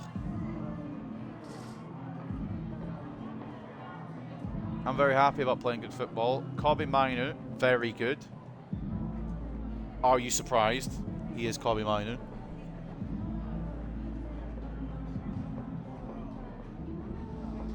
Garnacho, I didn't think he was that good, but the game thinks he is.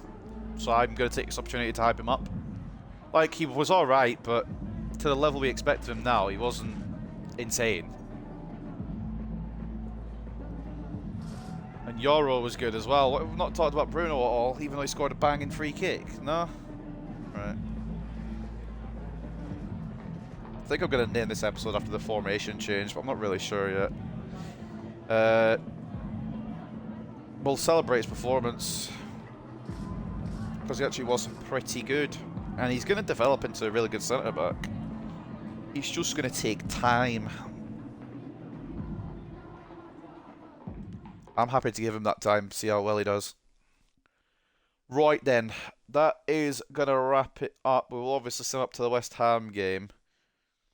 And then we'll see how the table lies. An offer in for Mshenga Kamalo, 400 grand. I'm just accepting all of them, but they won't go through because of the wage. And I know they won't go through, and it's very annoying. But we're here at the West Ham game then. And this is how the table looks with just 3 games to go. We have probably secured top 4. City have secured the title there. Even with the games in hand, there's nothing Liverpool can do. So Manchester City will be Premier League champions. There is a slim chance I could manage this team to 2nd place, which is insane. That would be absolutely stark raving mental if we could get 2nd place. A bot ban it. Yeah, so many bots. Take a look at my suggestion.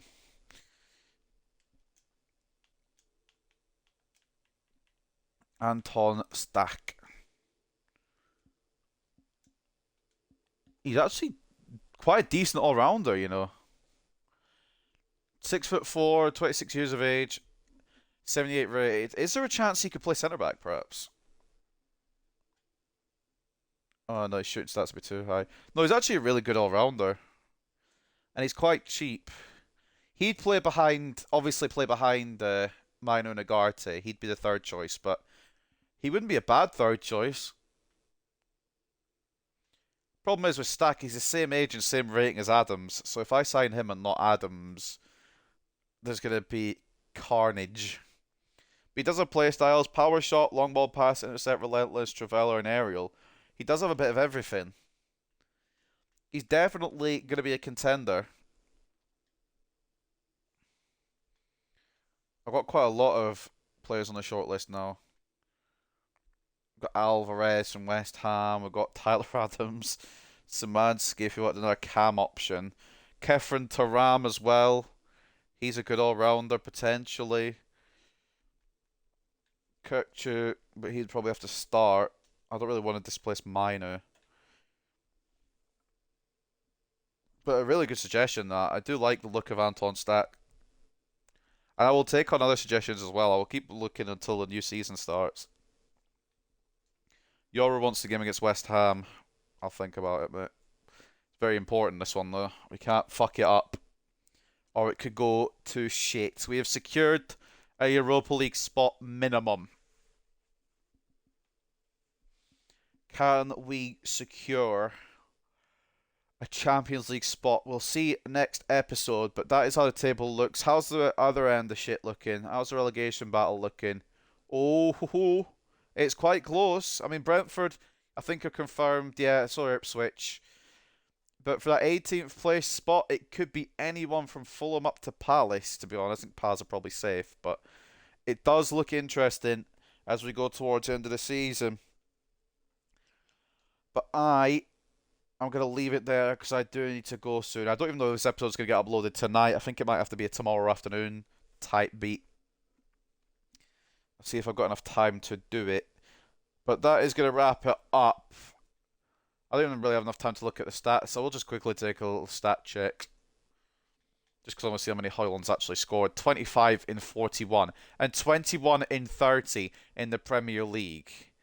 But Alejandro Garnacho off that left-hand side, mate. Fuck me. Absolute revelation. He does not go anywhere for the whole career mode, I think. I'm considering... I know he's on a plus for inside forward already, but why not keep him on it? He's what he's good at. I'll maybe go over the development plans off screen as well at some point, just to switch him up a little bit. These are the rest of the stats, looking quite good. And with Sancho, I actually might try him out on that right-hand side. I don't know yet. It depends how he goes from a right mid to a right wing. It would save us signing somebody if we got a ready-made replacement. And the fact is, Sancho had issues with Ten Hag, not with Rodriguez. This could be a start anew. This could be a clean sheet. This could be day one between these two, and we'll see what happens potentially. But I am going to leave it there because I really need to go. I hope you guys have enjoyed episode 10. Next time, we've got 3 more games. Just going to quickly show you what they are. West Ham at home, Chelsea at Stamford Bridge, and we finish off Old Trafford against Aston Villa. We're going to have a youth tournament as well. I've not done one of them in a while. I wanted to do one today, but I ran out of time, so we'll do one of them next time. But I hope you guys have enjoyed. Enjoy the rest of your days. Enjoy your weekends as well. Take care, and peace.